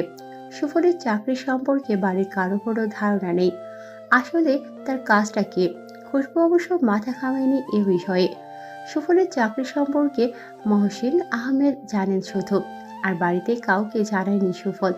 শুরুতে সবার মনে প্রশ্ন জাগলেও এখন আর কেউ কিছু জিজ্ঞেস করে না। তার ভাই সুজন ব্যবসার কাজে তার বাবার সঙ্গে সাহায্য করে। সুফল মাঝে মধ্যে তার বাবার কাছে সাহায্য করে, তবে নিজের চাকরি আর কাজের জন্য খুব একটা পারে না। সুফলের বন্ধু তেমন নেই, সে চেয়েও কারোর সঙ্গে মিশতে পারেনি। ছোটবেলা থেকেই একা একা বড় হওয়া তার। স্কুল লাইফ থেকেই একজনই বন্ধু তার, সে আজ নামকরা ডক্টর। অন্যদিকে তার ভাই সুজনের বন্ধুমহল অনেক বড়। সুফল সবসময় নিজের কর্মক্ষেত্রকে বেশি প্রায়োরিটি দিয়েছে। এমনকি সে কখনোই অফিসের কাজ বাসায় নিয়ে আসে না। তবে যখন খুব বেশি প্রয়োজন পড়ে তবে রাতের অন্ধকারে লুকিয়ে কাজ করে। সন্ধ্যার পর খুশবুকে ঘুমের ওষুধ দেওয়া আর সঙ্গে কিছু মেডিসিন দেওয়াতে তার সুবিধা হয়।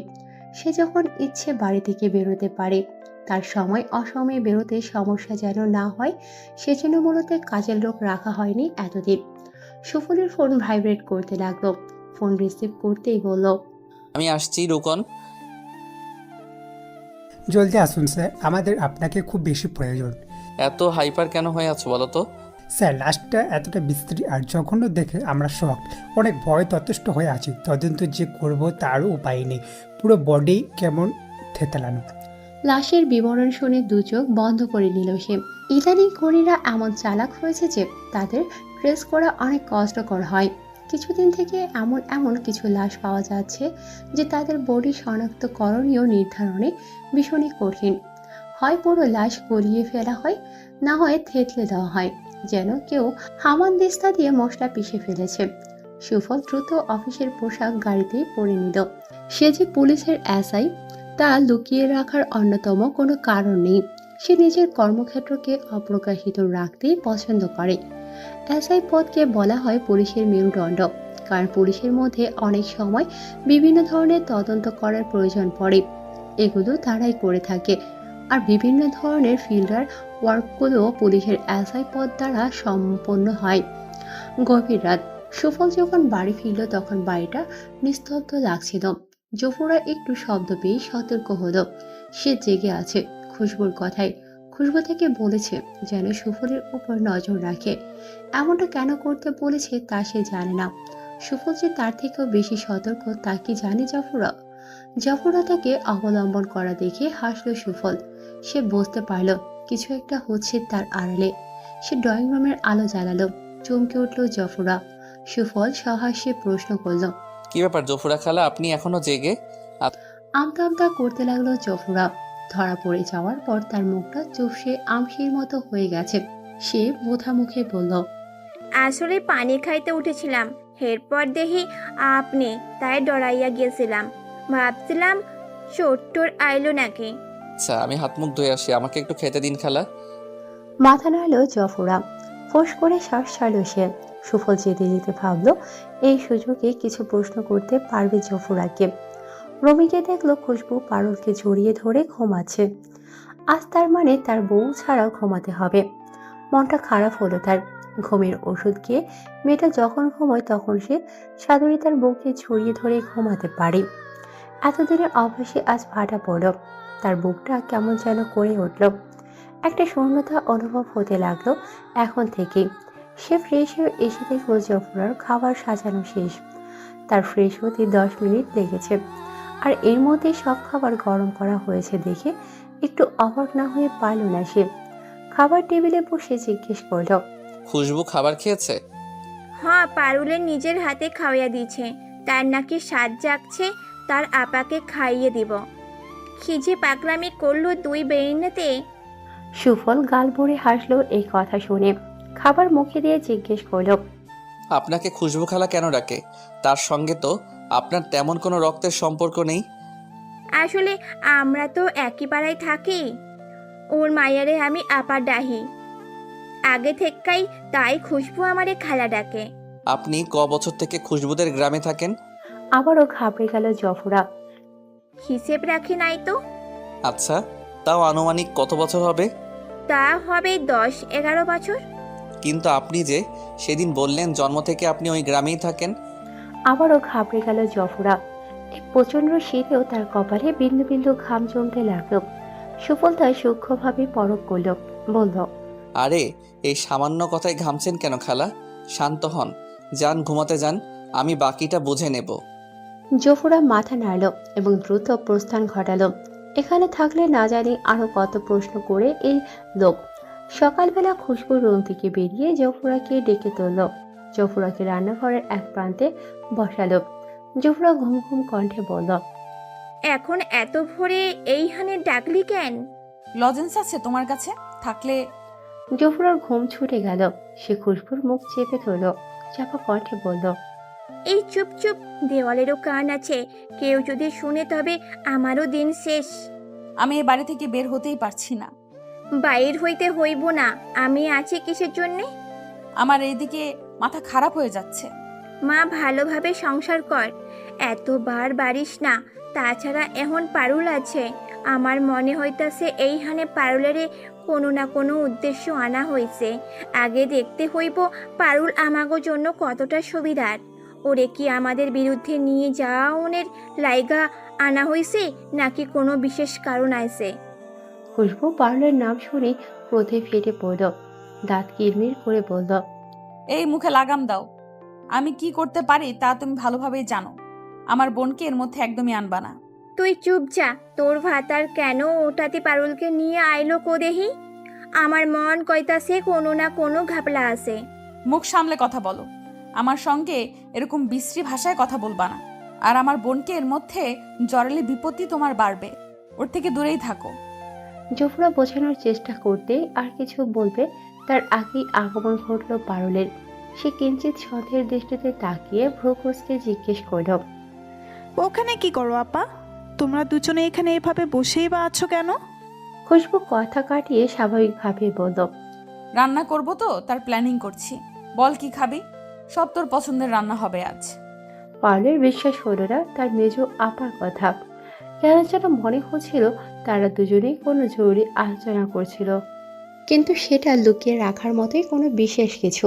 তা না হলে এরকম চোরাচাহুরি থাকতো না জফুরা খালার। পারুল এবারে ক্লাস 9-এর স্টুডেন্ট। অল্প বয়স হলেও তার বুদ্ধি ভীষণ প্রখর। তার এমন প্রখর বুদ্ধি আর কঠিন শিক্ষা তার বাবার দেওয়া। সে সব জায়গায় চোখ কান সবসময় খোলা রাখে এবং প্রতিটি কাজ এমন তীক্ষ্ণ আর নিখুঁতভাবে করে যে বোঝার উপায় নেই। চাঁদের আলো নিভো নিভো, মাঝে মাঝে বিরাট বিকলাঙ্গ মেঘের কোনো হাতকে দেখা যাচ্ছে, সে চাঁদকে ঢেকে দিচ্ছে। মেঘের আকার এক একবার এক এক রকমের আকৃতির দেখা যাচ্ছে। আলোর সংখ্যা ক্রমশই কমে আসছে। রাস্তাগুলি সরু আর অন্ধকারাচ্ছন্ন লাগছে। একবার পথের নিশানা ভুল করায় আধ মাইল পিছিয়ে আসতে হলো তাদের। গাড়ির জানালা ধূসর রঙের কুয়াশায় ভরে উঠেছিল। একটা সময় বিরক্ত হলো সুফল। বিরক্ত হওয়াটাও বৃথা, কিছু করার নেই। শীতের রাতে এভাবে কাঁপতে কাঁপতে অনুসন্ধানে নামা নতুন কিছু নয়, তবে আজকের শীতটা বোধহয় অন্যান্য দিনের তুলনায় অনেক বেশি। গাড়ির মধ্যে বসে মাথার টুপিটা কপালের উপরে নামিয়ে সুফল উদাসীন দৃষ্টিতে সেই বিরাট গ্রামের আকাশে মেঘ চাঁদকে আড়াল করার সেই নির্লজ্জ খেলাটা দেখছিল। খুশবুকে প্রথম দেখার কথা মনে পড়ল সুফলের। গ্রামে ইনভেস্টিগেশন করতে এসে খুশবুর দেখা পেয়েছিল সুফল। সে তখন পলক ফেলতে ভুলে গিয়েছিল। বছর 2 আগের কথা মনে হলে এখনো তার কাছে মনে হয় এই তো সেদিনের কথা। খুশবুর মাতাল করা হাসি আর সারা মুখে বিন্দু বিন্দু ঘামের সঙ্গে লেপ্টে থাকা খুচরো চুল। সে এই রূপ দেখে সেদিনই সর্বনাশ দেখেছিল নিজের জন্য। অনর্গর কথা বলতে বলতে চলা মেয়েটি তাকে যেন দেখতেই পেল না, তাকে পাশ কাটিয়ে চলে গেল। নিষ্ঠুর মানবী তাকে যেন দেখতেই চাইল না, অথচ সুফলের জন্য প্রতিশত মেয়ে দেওয়ানা। সুফল তাকে ডাকতে চাইল, কিন্তু তা পারল না। যখনই ডাকতে যাবে ততক্ষণে খুশবু তাকে পাশ কাটিয়ে চলে গিয়েছে। সে খুশবুকে দেখতে এতটাই প্রবাহিত ছিল যে খুশবু তার থেকে কতটা দূরে গেছে তা খেয়াল করেনি। রুকন, দিক খুঁজে পেলে? জি স্যার। আমরা এসেছি, যদি খবর পেয়ে যায় ওরা, কি হবে ভেবেছো কাঞ্চন? জি স্যার, কিন্তু এমনভাবে রাস্তা হারাবো তা তো বুঝতে পারিনি। রাত ছাড়া রেড দেওয়া সম্ভবও ছিল না, এই জন্যই রাতে ওদের আস্তানায় হানা দিচ্ছি। গ্রামে যে এমন একটা জায়গা চুপিসারে তৈরি হতে পারে তা কি তোমার বা আমাদের কারোর ধারণা ছিল? না স্যার। দ্রুত গাড়ি চালাও। স্যার, এত কুয়াশায় গাড়ি চালানো খুবই টাফ। শহরের চাইতে গ্রামে সবসময় শীত বেশি হয়ে থাকে। একটা কথা ছিল স্যার। কি কথা রুকন? আমরা মাত্র 3 জন, ওরা কিন্তু অনেকজন, আমরা কি পারবো? সুফল রহস্য করে ফিজেল গলায় বলল, দেখতে থাকো রুকন, আমি কি এতটা কাঁচা কাজ করি? তা ঠিক স্যার, আপনার ভরসায় আমরা 2 জন আছি স্যার। যা ভয় করছে শুনছি গ্রামে ভূত প্রেতের উপদ্রব বেশি। গাড়ি চালাতে চালাতে বলল কাঞ্চন। হো হো করে হেসে উঠল রুকন আর সুফল। রাতের অন্ধকার আর নিস্তব্ধতায় তাদের হাসি কেমন যেন ভুতুড়ে সুর তুলছিল। কাঞ্চন ভয়েস চুপসে গেল। তুমি শিক্ষিত মানুষও এসব ভূত প্রেতে বিশ্বাস রাখো?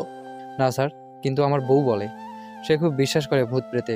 আর আমি মনে করি আমার বউ সদা সত্য কথা বলে।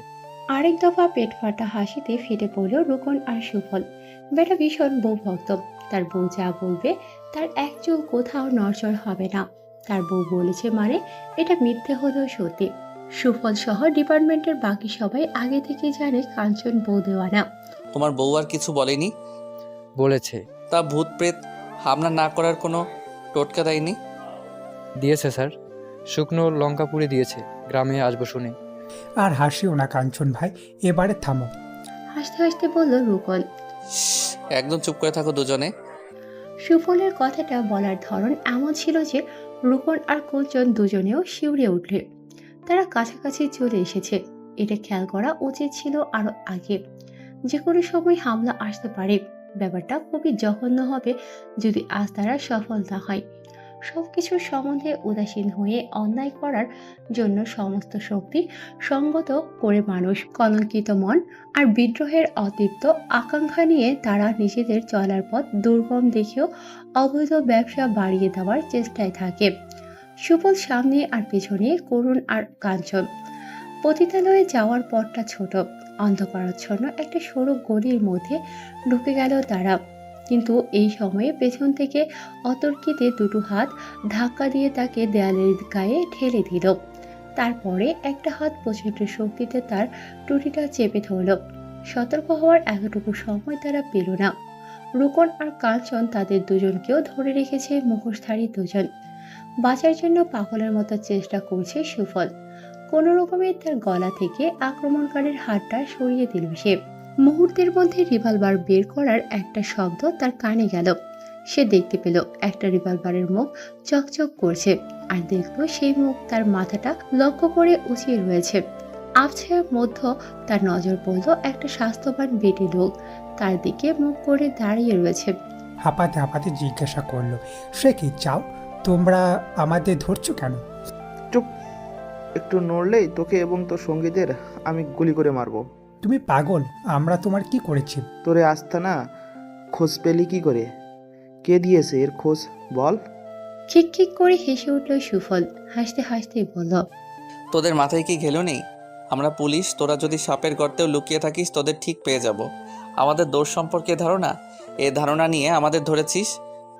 সুফলের মাথায় রিভলভারের শক্ত মাথাটা ঠেকালো। তাকে ধরে রাখা লোকটা রেগে আঘাত করে বসল কপালের কোণায়। সুফল আহ ব্যথিত স্বরে আওয়াজ করে উঠল, বেশি ক্যাচাল চাইছি না, ফিরে যা।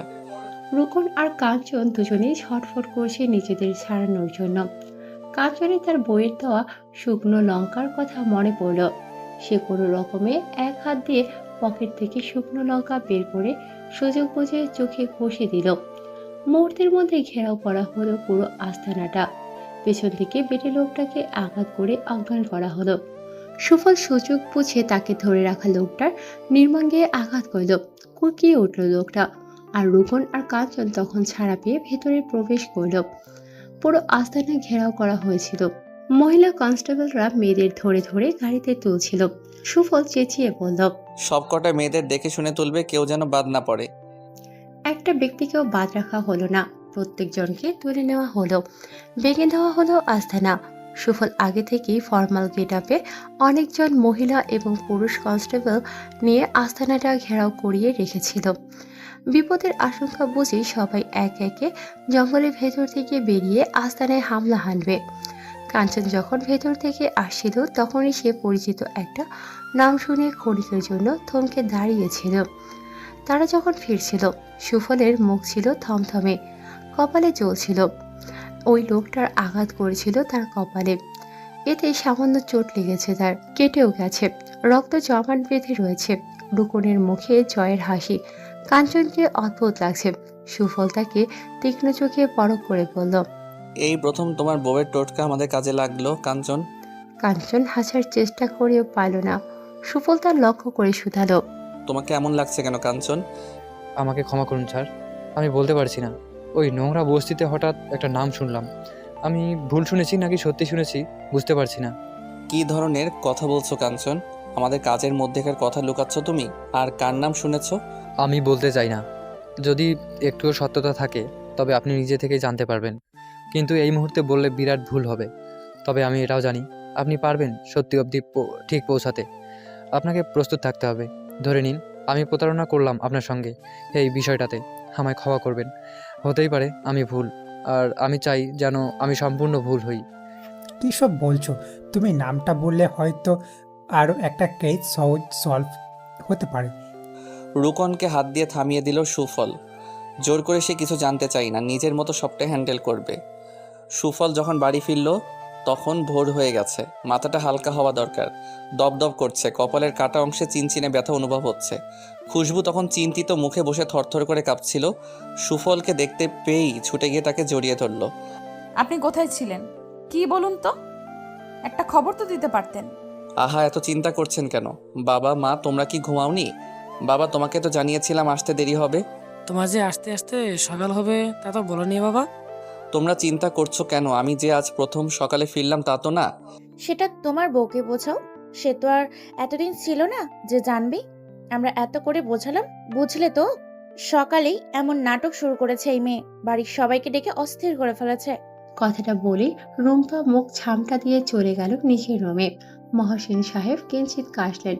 নিহারিকে তেমন চিন্তিত লাগছে না, কারণ তিনি জানেন মহসিন আহমেদ তাকে সবটা বলেছে। খুশবুর হুঁশ ফিরতে সুফলকে তাকে ছেড়ে দিতে দেখে সুফল ঠোঁট কামড়ে হাসল। বাড়ির সবাই কেমন তাকিয়েছিল। সবার সামনে খুশবু দিক বিদিক ইস্তাকাল সব বলে তাকে জড়িয়ে ধরেছিল। এটা যেন বিশ্বাস করতে কষ্ট হচ্ছে। পারুর লজ্জা পেয়ে নিজের রুমে চলে গেল। পরে না হয় সবটা শোনা যাবে। সুফল ইশারায় সবাইকে চলে যেতে বলল। তার বাবা মা ও নিজের রুমে চলে গেল। জফরও কিঞ্চিত লজ্জায় মুখে ওড়না চেপে চলে গেল। খুশবু প্রতিদিন সকাল হলে নিজের পাশে সুফলকে দেখতে পায়। আজ দেখতে না পেয়ে ছন্নছাড়া হয়ে সবাইকে ডেকে তুলেছে। কাঁদতে কাঁদতে অস্থির খুশবু তখনও ফোঁপাচ্ছিল। সুফল এগিয়ে এসে খুশবুর মাথায় হাত রাখল। সস্নেহের হাত মাথায় পড়তেই আহ্লাদে মূর্ছা গেল খুশবু। আবারও সুফলের বুকে হামলে পড়ল। জানটা যেন বেরিয়ে যাচ্ছিল তার। খুশবু ফ্যাস ফ্যাস করে কেঁদেই যাচ্ছে। কেন এত রাত অবধি সুফল বাইরে থাকে? এই ব্যাপারটা সহজেই মেনে নিতে পারছে না সে। কাঁদতে কাঁদতে খুশবু খেয়াল করল সুফলের কপাল কাটা। এ কি, আপনার কপালে কি হয়েছে? কিছু হয়নি, ছোট একটা অ্যাক্সিডেন্ট। এতক্ষণে বুঝি ম্যাডামের নজরে পড়লো সেটা? অ্যাক্সিডেন্ট কিভাবে হলো? রিল্যাক্স। হঠাৎ এত চিন্তা করা হচ্ছে যে কারণ কি? একটু বেশি ভালোবাসছেন মনে হচ্ছে। খুশবু লজ্জা পেল।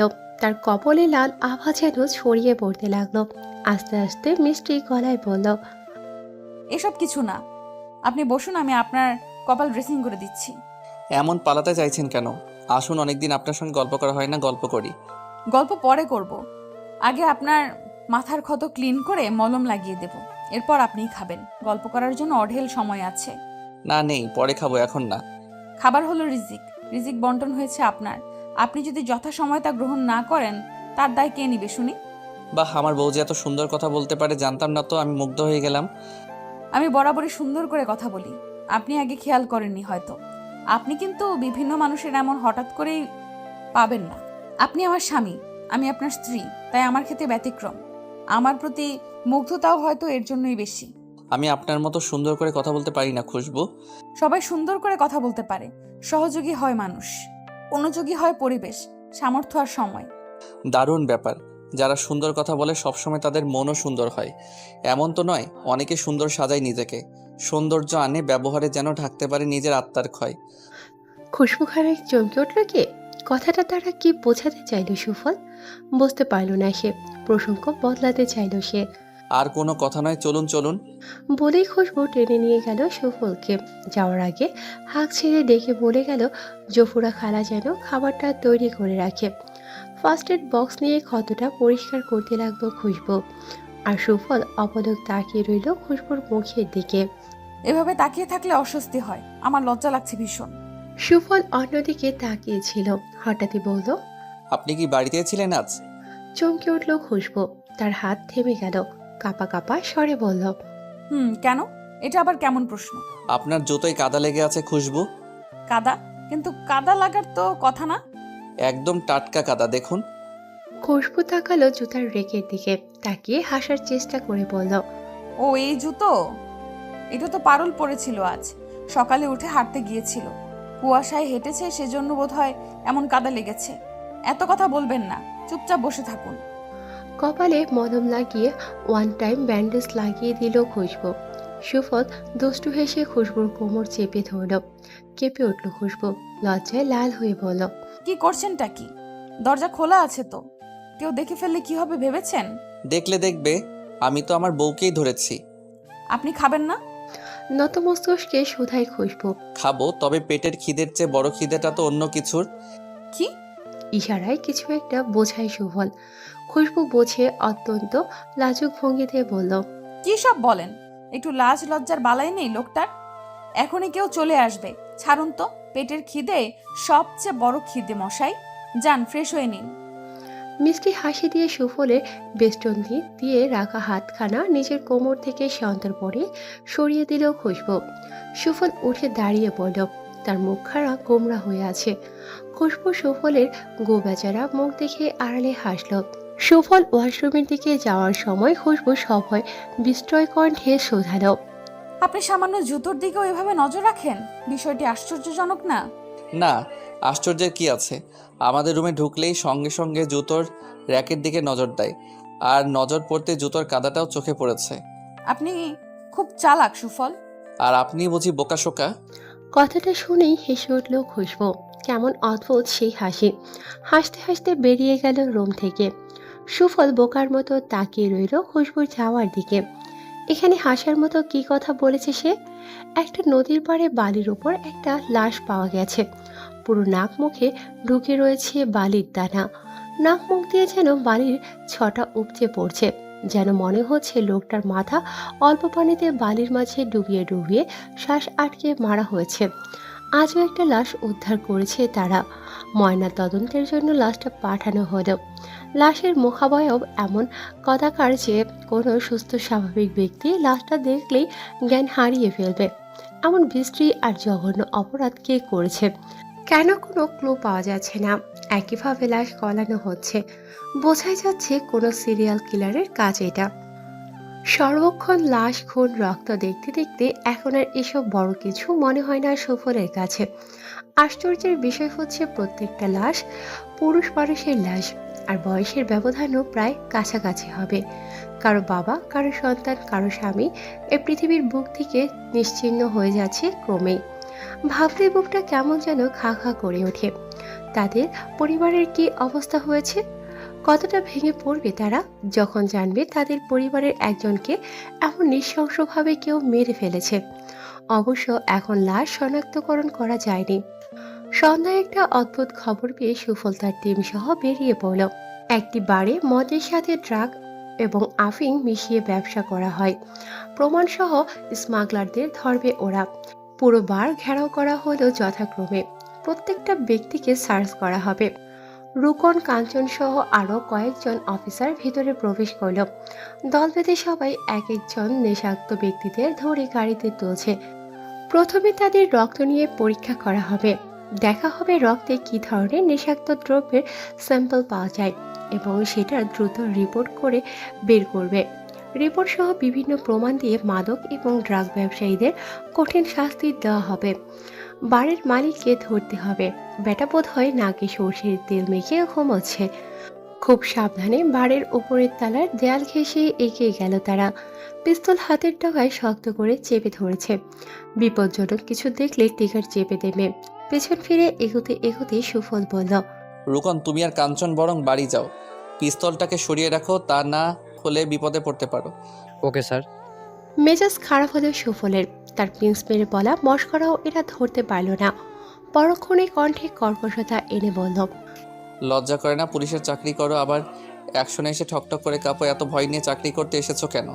ভয়ে কাঁপতে কাঁপতে রুকন সিঁড়ির উপরে দাঁড়িয়ে রইল। পা থেকে মাথা পর্যন্ত ঠক ঠক করে কাঁপতে লাগলো তার। বকবেন না স্যার, ওই দেখুন ভূতের কালো ছায়া দেখা যাচ্ছে। কাঞ্চনের কথা শুনে সুফল তাকালো সেদিকে। তারা একটা কালো ছায়ার দেয়ালের পাশ দিয়ে খুঁড়ি দিয়ে হাঁটতে হাঁটতে আসতে দেখল। এতক্ষণ রুকন আর কাঞ্চন সেজন্যই কাঁপছিল। একটু পরে সে ছায়া আলোর সামনে বেরিয়ে এলো।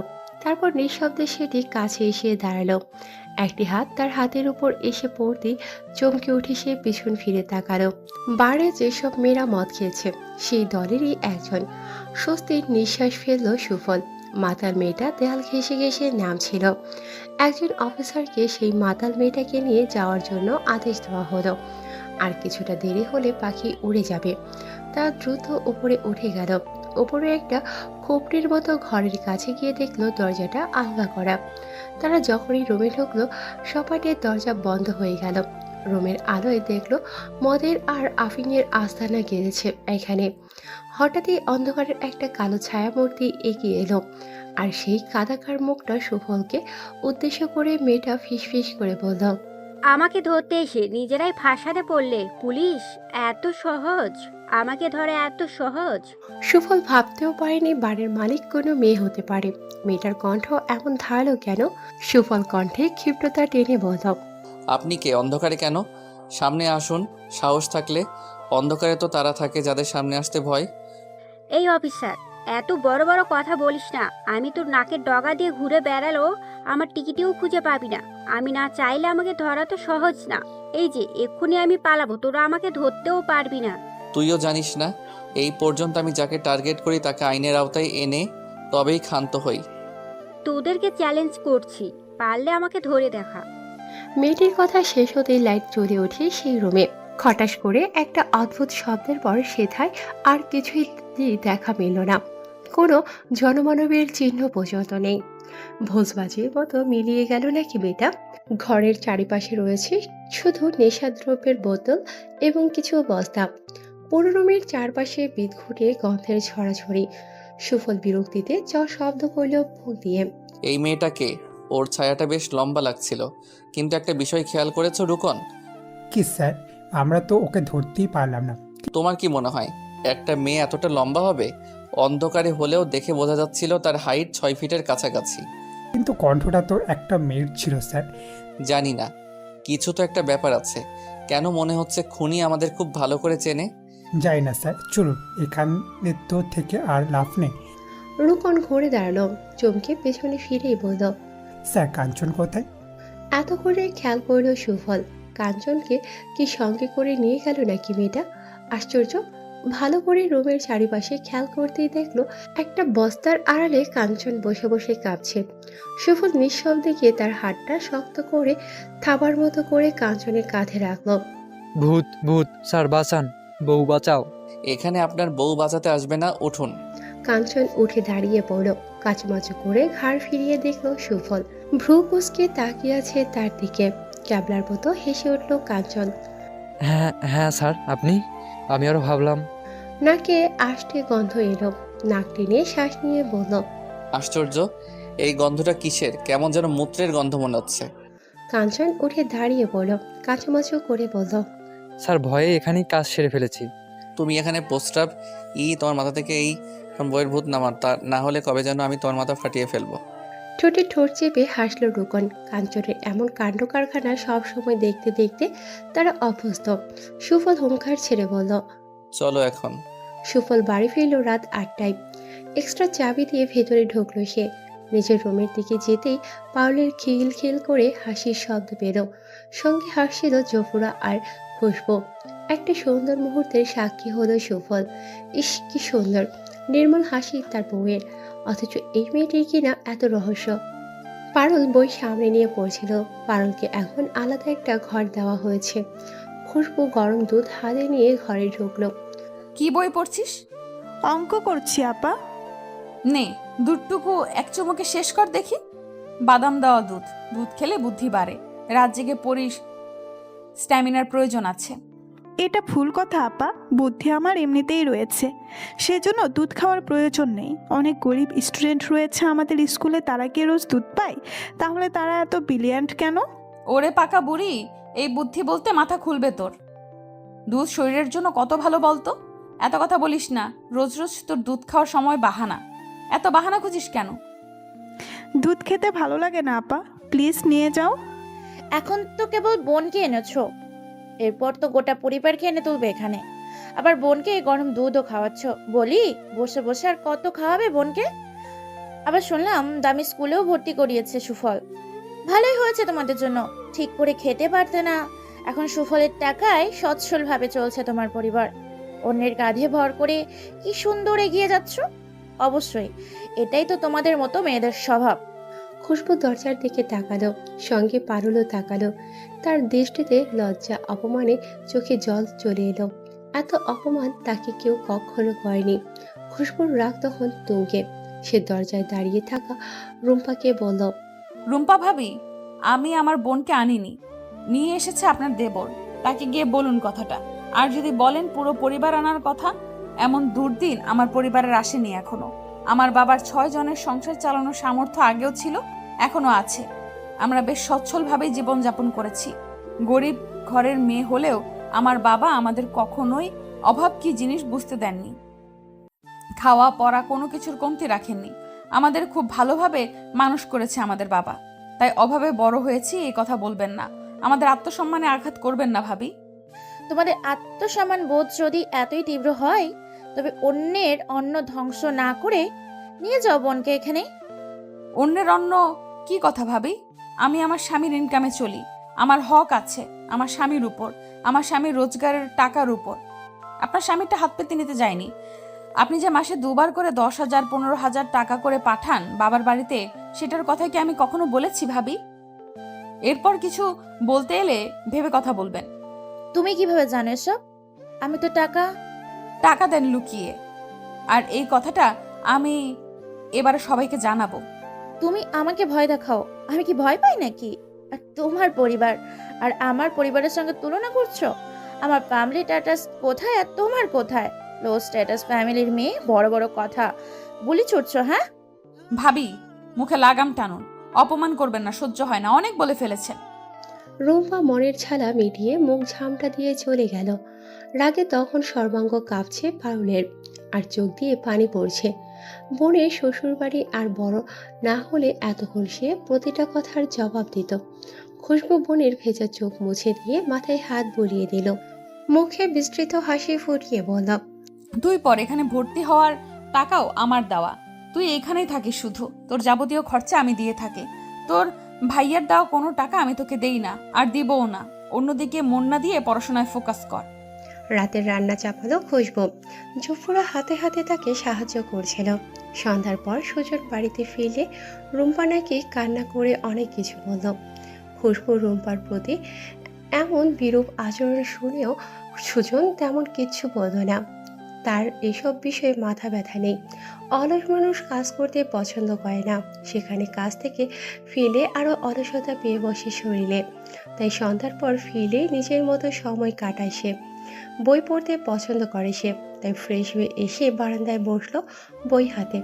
রুম্পার স্বামীর এরকম নির্বিকার দেখে রেগে গেল। তুমি কিচ্ছু বলবে না। তোমার বোনকে অন্য একজন অপমান করছে আর তুমি একদম স্বাভাবিক। কিচ্ছু যায় আসে না তোমার। তোমাদের মেয়েলি ব্যাপারে আমাকে টেনো না তো। তুমি কিছু না বললে নিশ্চয় সুফলের বউ তোমার সাথে অন ব্যবহার করতো না। এত কথা বলতে ইচ্ছে করছে না। বই পড়ার সময় ডিস্টার্বনেস আমার পছন্দ না। যাও, এক কাপ কড়া কফি নিয়ে এসো। অফিস থেকে এসে রোজ রোজ তোমার প্যানপ্যানানি ভালো লাগে না। স্বামী সেবা করতে তো পারো, অন্যর পেছনে না পড়ে থেকে। অসহ্য সব ব্যাপার। কি এইভাবে বলতে পারলে? আমি কি তোমার কেউ না? আমার কথা এখন তোমার প্যান প্যানানি মনে হয়? আগে তো খুব বলতে। আমার মতো মধুর কথা আর কেউ বলতে পারে না, সবসময় শুধু শুনতে ইচ্ছে করে। আর এখন আমাকে সহ্য লাগে, অসহ্য লাগে? হ্যাঁ হ্যাঁ, বুঝেছি। আমি তো পুরনো হয়ে গেছি, এখন তো অসহ্য লাগবেই। কফি নিয়ে এসো না বাবা, যাও। দুমদাম পা ফেলে ফুঁসতে ফুঁসতে রান্নাঘরে চলে এলো রুম্পা। রান্নাঘরে গিয়ে জফুরাকে কড়া কণ্ঠে বলল, জফুরা, এক কাপ কড়া করে কফি বানিয়ে দাও। জফুরার রুম্পার এমন রূঢ়ভাবে হুকুম দেওয়াতে মেজাজ চটে গেল। সে তেষ্টাভাবে বলল, কাল লাগে। আমি যে কফি খাই না জানো না? প্রশ্ন করো কেন? কোন সাহসে? আমি বলেছি কফি বানিয়ে দিবা, বাস। জফুরা খেপে গেল আরো, বলল, তুমি এই বাড়িতে কাজ করো, মালিকের হুকুম পালন করাই তোমার কাজ, নাকি এই খুশবুর গ্রামের লোকের জন্য তোমার ওর মতোই পাখনা গজিয়েছে? আমি পারুম না আফা, আপনার স্বামীর লাগি আপনাই বানাইয়া নিয়া যান। এরম দুর্ব্যবহার করলে আমি কাম করুম না। রব দেখো আমার সঙ্গে। তোমাকে এখানে এমনি এমনি রাখা হয়নি, মাস গেলে মোটা অঙ্কের টাকা মাইনে পাও। আর যদি ভেবে থাকো তুমি শুধু এই বাড়ির ছোট বউয়ের কথাই শুনবে, তবে তাকে বলো মাইনেটা যেন সে তোমাকেই দেয়। খুশবু নিশ্চুপ কাজ করছিল। এখানে তাকে টানতে দেখে বলল, আমাকে আপনাদের মাঝে টানেন কেন? আমি কি জফুরা খালাকে বারণ করেছি আপনার কাজ করতে? আর সামান্য কফি তো, এটা আপনি ভাইয়ার জন্য করে নিতেই পারেন। ভালোবেসে একটু কাজ করলে তো আর হাতে ফোসকা পড়বে না। আর কদিন পর ফুলে ঢোল হয়ে ফেটে যাবেন তো এভাবে বসে থাকলে। খুশবু, তুমি কিন্তু আমাকে অপমান করছো। তা করছি। আপনি যা লম্ফজম্ফ করছেন, ভালো ব্যবহার আপনার প্রাপ্য না। আপনি যা দেবেন তাই ফেরত পাবেন। আমি কফি করতে পারি না, আর না করব। জফুরা খালা কফিটা করে দিলেই তো পারো, সামান্য কফি তো। কইরা দিতাম তো খুশবু। হের ব্যবহার দেখা মেজাজ খারাপ হয়। কাজ করি বইলা কি গরু ছাগলের মতো আচরণ করবা? খুশবু থামতে বলল জফুরাকে। সে নিজেই কফি করে নিয়ে গেল সুজনের জন্য। রুম্পা টিভি ছেড়ে সিরিয়াল দেখতে বসল। খুশবু তা দেখে ফোঁস করে একটা শ্বাস ফেলে চলে গেল কফি দিতে। সুজন খুশবুকে দেখে একটু না বেশ খানিকটা হক চুকিয়ে গেল। এতদিন থেকে তার ছোট ভাইটা বিয়ে করেছে, কিন্তু সেভাবে ছোট ভাইয়ের বউয়ের দিকে ভালোভাবে তাকায়নি। নামটাও সেভাবে মনে পড়ছে না তার এই মুহূর্তে। আর মেয়েটাও তার সঙ্গে কথা বলেনি সেভাবে। মেয়েটা বেশ ভালো। সুজনও বেশি কথা বলেনি কখনো খুশবুর সঙ্গে। এমনিতেই সে মেয়েদের সঙ্গে কম কথা বলে। তারপর ছোট ভাইয়ের বউ ভেবে কেমন একটা লজ্জা করে তার কথা বলতে। সংকোচ আর লজ্জায় সেভাবে আলাপ করতে পারেনি সে। তার উপর মেয়েদের সঙ্গে সে সহজেই মিশতে পারে না, তাই খুশবুর সঙ্গেও তেমন কথা বলে না প্রয়োজন ছাড়া। তাই তো তার অনেক ছেলে বন্ধু থাকলেও মেয়ে বন্ধু নেই একটাও। তার ভাবনার মাঝে একটা মিষ্টি স্বরের কণ্ঠ ভেসে এলো তার কর্ণে, ভাইয়া আপনার কফি। অপ্রস্তুত হয়ে গলা খাঁকড়ে দিল সুজন। কেমন যেন অদ্ভুত লাগছে তার। তারা একই বাড়িতে থাকে, অথচ এত সংকোচ হচ্ছে তার কথা বলতে। সে সামান্য মাথা নাড়িয়ে বলল, রেখে দাও। ঠিক আছে ভাইয়া। কফিটা তুমি নিয়ে এলে, তোমার ভাবি কোথায়? ভাবি তো টিভি দেখছে। সেজন্য কফিটা নিজে করতে পারলো না? ভাবির উপর রাগ করবেন না ভাইয়া। সে উপরে উপরে রাগ দেখালেও ভেতর থেকে খুব ভালো। আমি এখন যাই ভাইয়া। যাও। আর হ্যাঁ, রুম্পা যদি কখনো তোমার সঙ্গে বাজে আচরণ করে, তার উচিত জবাব তুমি অবশ্যই দেবে, এবং সাথে সাথেই দেবে। আমি জানি আমার রুম্পা কেমন, তাই আমি কখনো তার কথা ধারি না।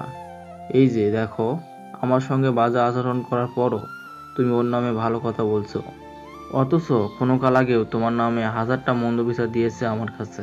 আমি কিছু মনে করিনি ভাইয়া। কবিটা দারুণ করো তুমি খুশবু। খুশবু তো তোমার নাম। জি ভাইয়া। মিষ্টি করে হাসলো খুশবু। কিছুক্ষণ আগেও সে চেষ্টা করেও খুশবুর নাম মনে করতে পারছিল না, অথচ কথা বলার সময় চট করে মনে পড়ল। সুজন বেশ সন্তুষ্ট হলো খুশবুর সুন্দর ব্যবহারে। খুশবুকে তার মনে ধরেছে। কিছুক্ষণ কথা বলে সে বুঝলো মেয়েটা বেশ মিষ্টি। সুজন মিষ্টি হেসে বলল, আচ্ছা, আর হ্যাঁ, একটু মানিয়ে নিও। রুম্পার হয়ে আমি তোমার কাছে ক্ষমা চাইছি। আপনি এভাবে ক্ষমা চাইবেন না ভাইয়া, আমার ভীষণ খারাপ লাগবে। তবে ছোট বোনের সঙ্গে এত ফর্মালিটি কেন ভাইয়া? তুমি মেয়েটা যেমন মিষ্টি, কথাও বলো খুব মিষ্টি করে। আপনিও সুন্দর করে কথা বলেন ভাইয়া। সুজন এতক্ষণে খেয়াল করলো খুশবুর হাসিটা দারুণ। সাধারণত একটা মেয়ের সবকিছুই সুন্দর হয় না, কিন্তু এই মেয়েটার সবকিছুই তার কাছে ভালো লাগছে। এমনকি এই যে এই মুহূর্তে মেয়েটা ফ্লোরে পা করছে, তার এটা দেখতেও ভালো লাগছে। নিহারির পাতের ব্যথাটা বেড়েছে, তাই রুম থেকে তেমন বের হন না। খুশবু তেল গরম করে নিয়ে শাশুড়ির রুমে চলে এলো। কিছু না বলেই কোমর আর পায়ে তেল মালিশ করে দিল। নিহারি মুখ তুলে চাইলেন, কিন্তু কিছু বললেন না। বেশ আরাম বোধ করছেন তিনি। মেয়েটাকে যতটা খারাপ ভেবেছিলেন ততটা খারাপ নয়। এদিকে খুশবুর ঠোঁট জুড়ে রয়েছে এক অদ্ভুত ধরনের হাসি। আজ খুশবুর নিচ থেকে কথা বলল, বাবা, আপনার বাতের ব্যথা বেড়েছে বলেননি কেন? আপনার ছেলেকে বলবেন ওষুধ নিয়ে আসবে। এভাবে অনিয়ম করলে চলে? বাবা, আজ এত আদর যত্ন করছো, ব্যাপার কি? আমি আগে থেকে আপনার যত্ন নিতে চাই, কিন্তু আপনি আমাকে দূরে সরিয়ে দেন মা। ঠিক আছে, একদিন সেবা করতে এসেই কথা শোনাচ্ছ। ছি ছি মা, তা নয়। হয়েছে, যাও, একটু পর সুফল আসবে। যাও, ঘরে গিয়ে বিশ্রাম নাও। একটু থাকি, আপনার সঙ্গে একটু গল্প করি। কি গল্প করবে? মা, আপনার পরিবারের কেউ কি নেই? ওসব শুনে তোমার কি কাজ শুনি? না, এমনি জানতে ইচ্ছে করলো। আমার একটা ছোট মামাতো ভাই আছে, আর কেউ বেঁচে নেই। রাতে সুফল আজ তাড়াতাড়ি ফিরল। মহসিন আহমেদ ও আজ তাড়াতাড়ি ফিরেছেন। বেশ অনেকদিন পর আজ একটু রিল্যাক্স লাগছে তাকে। মালা, পারুল ও জফুরা বাদে সবাই খেতে বসেছে। খেতে খেতে সবাই গল্প করছিল, খাচ্ছিল না কেবল সুফল। অনেকদিন পর সবাই একসঙ্গে খেতে বসেছে, তার আমেজ সুফলের মধ্যে পরিলক্ষিত হচ্ছে না। তাকে কেমন নিস্তব্ধ লাগছে। মহসিন আহমেদ সুফলকে লক্ষ্য করে বললেন, তোমাকে এমন মনমরা লাগছে কেন? কিছু হয়েছে? সবাই সুফলের দিকে তাকিয়ে রইল। খুশবুও তাকালো। আসলেই তো মানুষটাকে এমন অন্যমনস্ক লাগছে কেন? সুফল খেতেই পারছিল না, খাবার প্লেটে নাড়াচাড়া করছিল শুধু। অন্যমনস্ক হয়ে কিছু ভাবছিল। কিছু না বাবা, আমার শরীরটা ভালো লাগছে না। খেয়ে নাও আগে, না খেয়ে টেবিল ছাড়বে না। নিজে যত্নের প্রয়োজন আছে তোমার। নিহারি চিন্তিত হলেন। অস্থিরতার সহিত চেয়ার ছেড়ে উঠে সুফলের নিকট এলেন। কপাল গাল ছুঁয়ে বললেন, কি হয়েছে বাবা? তোর তো জ্বর নেই, কোথাও কষ্ট হচ্ছে? বুকে আম্মা। মনে মনে কথাটা আওড়ালেও মুখে কিছু বলতে পারল না সুফল। স্বাভাবিক হেসে বলল, কিছু হয়নি মা, চিন্তা করো না। অফিসে কাজের চাপ বেড়েছে, একটু চাপটা কমাতে হবে। স্ট্রেস নিতে পারছি না। তুই সত্যি বলছিস বাবা? সুজন বেশ চিন্তিত ছিল, তবে এখন একটু স্বস্তির নিঃশ্বাস ফেলে বলল। সুফল না চাইতেও হেসে উঠল। আলতো করে ভাইকে খোঁচা দিয়ে বলল। সবাই মুখ টিপে হাসলো। শুধু সম্পূর্ণ সময় রুম্পা ছিল নির্বিকার, কোনো দিক না তাকিয়ে খেয়ে চলে গেল। সবার তাতে তেমন কিছু গেল এলো না। সবাই খাবার খাওয়া শেষে মজার গল্প করে কাটালো। রুমে এসে সুফলের সামনে দাঁড়ালো খুশবু। সুফল রুমে এসে ল্যাপটপে ইম্পর্টেন্ট কিছু পিকচার আর তথ্য সূত্র মেলানোর চেষ্টা করছিল। সবকিছু এসে এক জায়গায় থেমে যাচ্ছিল। শুরু থেকে শেষ অবধি একটা জায়গায় এনে তাকে দাঁড় করিয়ে দিচ্ছে। কেন সে বারবার থেমে যাচ্ছে একটি স্থানে? আপনার আমাকে ছুতে ইচ্ছে করে না? খুশবুর আচমকা এমন প্রশ্নে ভরকালো, চমকালো, থমকালো সুফল। চোখের পলক ঝাপটা দিয়ে বলল, হঠাৎ এমন প্রশ্ন? না, এমনি। বলুন দেখি। যদি বলি ইচ্ছে করে তাহলে? খুশবু হাসল, বলল, তবে এত দূরত্ব কেন? দূরত্ব কোথায়? এই তো আপনার অনেক কাছে, আমি একসঙ্গে কাছাকাছি থাকছি। এছাড়াও আমাদের মনের দূরত্ব অনেক সুফল। হুম, মনের দূরত্ব কেবলই আপনার দিক থেকে। আসলে আপনার আর আমার মাঝে দূরত্ব কেবলমাত্র এই বিছানায় পাশাপাশি শোয়ার পর যতটা স্থান ফাঁক থাকে ঠিক ততটাই। শরীর ভোগে বা ছোঁয়ার মধ্যে কোনো দূরত্ব নেই, থাকে না বলে আমি মনে করি। আপনি আমার মনের দূরত্বে নেই। আপনার মনে আমি কতটা জুড়ে রয়েছি তা জানি না, কিন্তু আপনি আমার মনে সব সময় বিরাজমান। রাতে ইচ্ছা হলে আপনাকে দেখতে পারি, আপনি ঘুমিয়ে পড়লে আপনার শ্বাস প্রশ্বাস শুনতে পারি, আপনার নিঃশ্বাসের সাথে আপনার বুকের ওঠানামা দেখতে পারি, আপনাকে দেখে রাত কাটাতে পারি। এই বা কম কিসে? আর যখন আপনার চক্ষু শীতল করা চাহনি দেখি আমি, সেখানেই থমকে যাই, আটকে যাই। আমার হৃদস্পন্দন থমকায়, দম বন্ধ হওয়ার উপক্রম হয়। এই অনুভূতি বলে বোঝানোর মতো না খুশবু, আপনি বুঝবেন না। আমি এভাবেই আপনাকে দেখে যেতে চাই জন্ম জন্মান্তর ধরে। খুশবুর চোখ টলমল করছে। ভালোবাসা তার জীবনে কখনোই আসেনি, তাই সে জানে না ভালোবাসা ঠিক কি। সবার চাইতে ভিন্ন সুফল। সে বিড়বিড় করে বলল, আমি বুঝি আপনার কষ্ট, আপনার সকল সুন্দর অনুভূতি, কারণ আমিও যে আপনাকে অনেক ভালোবাসি। সুফল তা শুনে তার ছেলের সাথে হাসল, তবে তা বুঝতে দিল না খুশবুকে। হাসছেন যে? না, এমনি। আপনি দাঁড়িয়ে আছেন কেন? শুয়ে পড়ুন। শোবো তো। আপনাকে লাল টুকটুকে বর লাগছে, লাল টুকটুকে পাঞ্জাবিতে। আজ খুব খুব খুব সুন্দর লাগছে, চোখে সরাতে পারছি না। কি করি বলুন তো? আপনি পাঞ্জাবিটা খুলে আসুন প্লিজ। আমার চোখ বারবার আপনিতে আটকে যাচ্ছে। তাই না? আমার সঙ্গে দুষ্টুমি করা হচ্ছে? অনেক কষ্টে নিজেকে সামলে রাখি। এখন আমার সেই মনোবল যেন কেউ ভাঙার চেষ্টা না করে। ঘুমান। আমাকে আপনি ক্ষমা করবেন সুফল। কেন? আপনাকে ভুলভাল বলার জন্য। পারুল আমাকে বলেছে। আমি কি সব বলেছি আপনাকে। আমি আগে অসুস্থ থাকলেও এখন সুস্থ বোধ করছি। আবোল তাবোল চিন্তা মাথায় আসে না। আজে বাজে স্বপ্নে ঘুম ভাঙে না। কোন রক্তাক্ত দেহ আমার চোখে ভেসে ওঠে না। ঘুমালে কারোর দেহ হতে মাথা আলাদা করার দৃশ্য চোখের সামনে ভেসে ওঠে না। কোনো পুরুষ মানুষকে আর বিবাহিত বলে সন্দেহ হয় না, যেভাবে আপনাকে আমাদের বিয়ের 3 মাসের মাথায় সন্দেহ করেছিলাম। কোন সবের কথা বলছেন? কার রক্তাক্ত দেহ দেখেন আপনি স্বপ্নে? খুশবু হুঁশ ফিরে পেল, ফিচেল হেসে বলল, এসব তো স্বপ্নই দেখেছি। তাছাড়া এই যে আপনার 9 বছরের সংসার আছে, এসব তো ভুল, তাই না? এটা শুধু হয়েছে আমার মানসিক সমস্যার কারণে। আমার সিজোফ্রেনিয়া আছে। আপনি জেনেও আমাকে বিয়ে করলেন। আপনি এমন কেন? একটাবার প্রতিবাদ করলেন না, চুপচাপ মেনে নিলেন। আমি আপনাকে শুরু থেকেই একের পর এক সন্দেহ করছিলাম, সব সময় খারাপ আচরণ করেছি। আপনি আমাকে ওষুধ দিয়ে ঠিক করার চেষ্টা চালিয়ে গেছেন আমার আড়ালে, এতটাই করেছেন আমাকে সুস্থ করার জন্য, অথচ আমাকে বললেন না আপনার আলাদা সংসার নেই। সুফল আবারও চমকপ্রদভাবে তাকালো, যার বরণে অবাক হয়ে লাফিয়ে বিছানা থেকে নামলো। নীল শাড়ি পরিহিতা নারীর 2 কাঁধ স্পর্শ করে খুশিতে ঝলমলিয়ে উঠল। আনন্দে আত্মহারা হয়ে বলল, তুমি সুস্থ হয়ে গেছো খুশবু। তুমি জানো আমি এই দিনটার জন্য কতটা দিন থেকে অপেক্ষা করছি। 1 বছর পর আমার কষ্ট সার্থক হলো। আমি জানতাম তোমার হঠাৎ হঠাৎ প্যানিক অ্যাটাক হয়, এটা নিয়ে প্রতিটি মুহূর্তে আতঙ্কিত হয়ে থাকতাম। এখন তুমি সুস্থ হয়ে গেছো দেখে আমি খুশি, আর ধরে রাখতে পারছি না। আমি আপনাকে সারপ্রাইজ দিতে চাইছিলাম। আমি সপ্তাহখানেক থেকেই সুস্থ বোধ করছি। পারুলটাও আমার জন্য অনেক কিছু সহ্য করেছে। পারুল আমাকে না বললে কিছুই জানতে পারতাম না।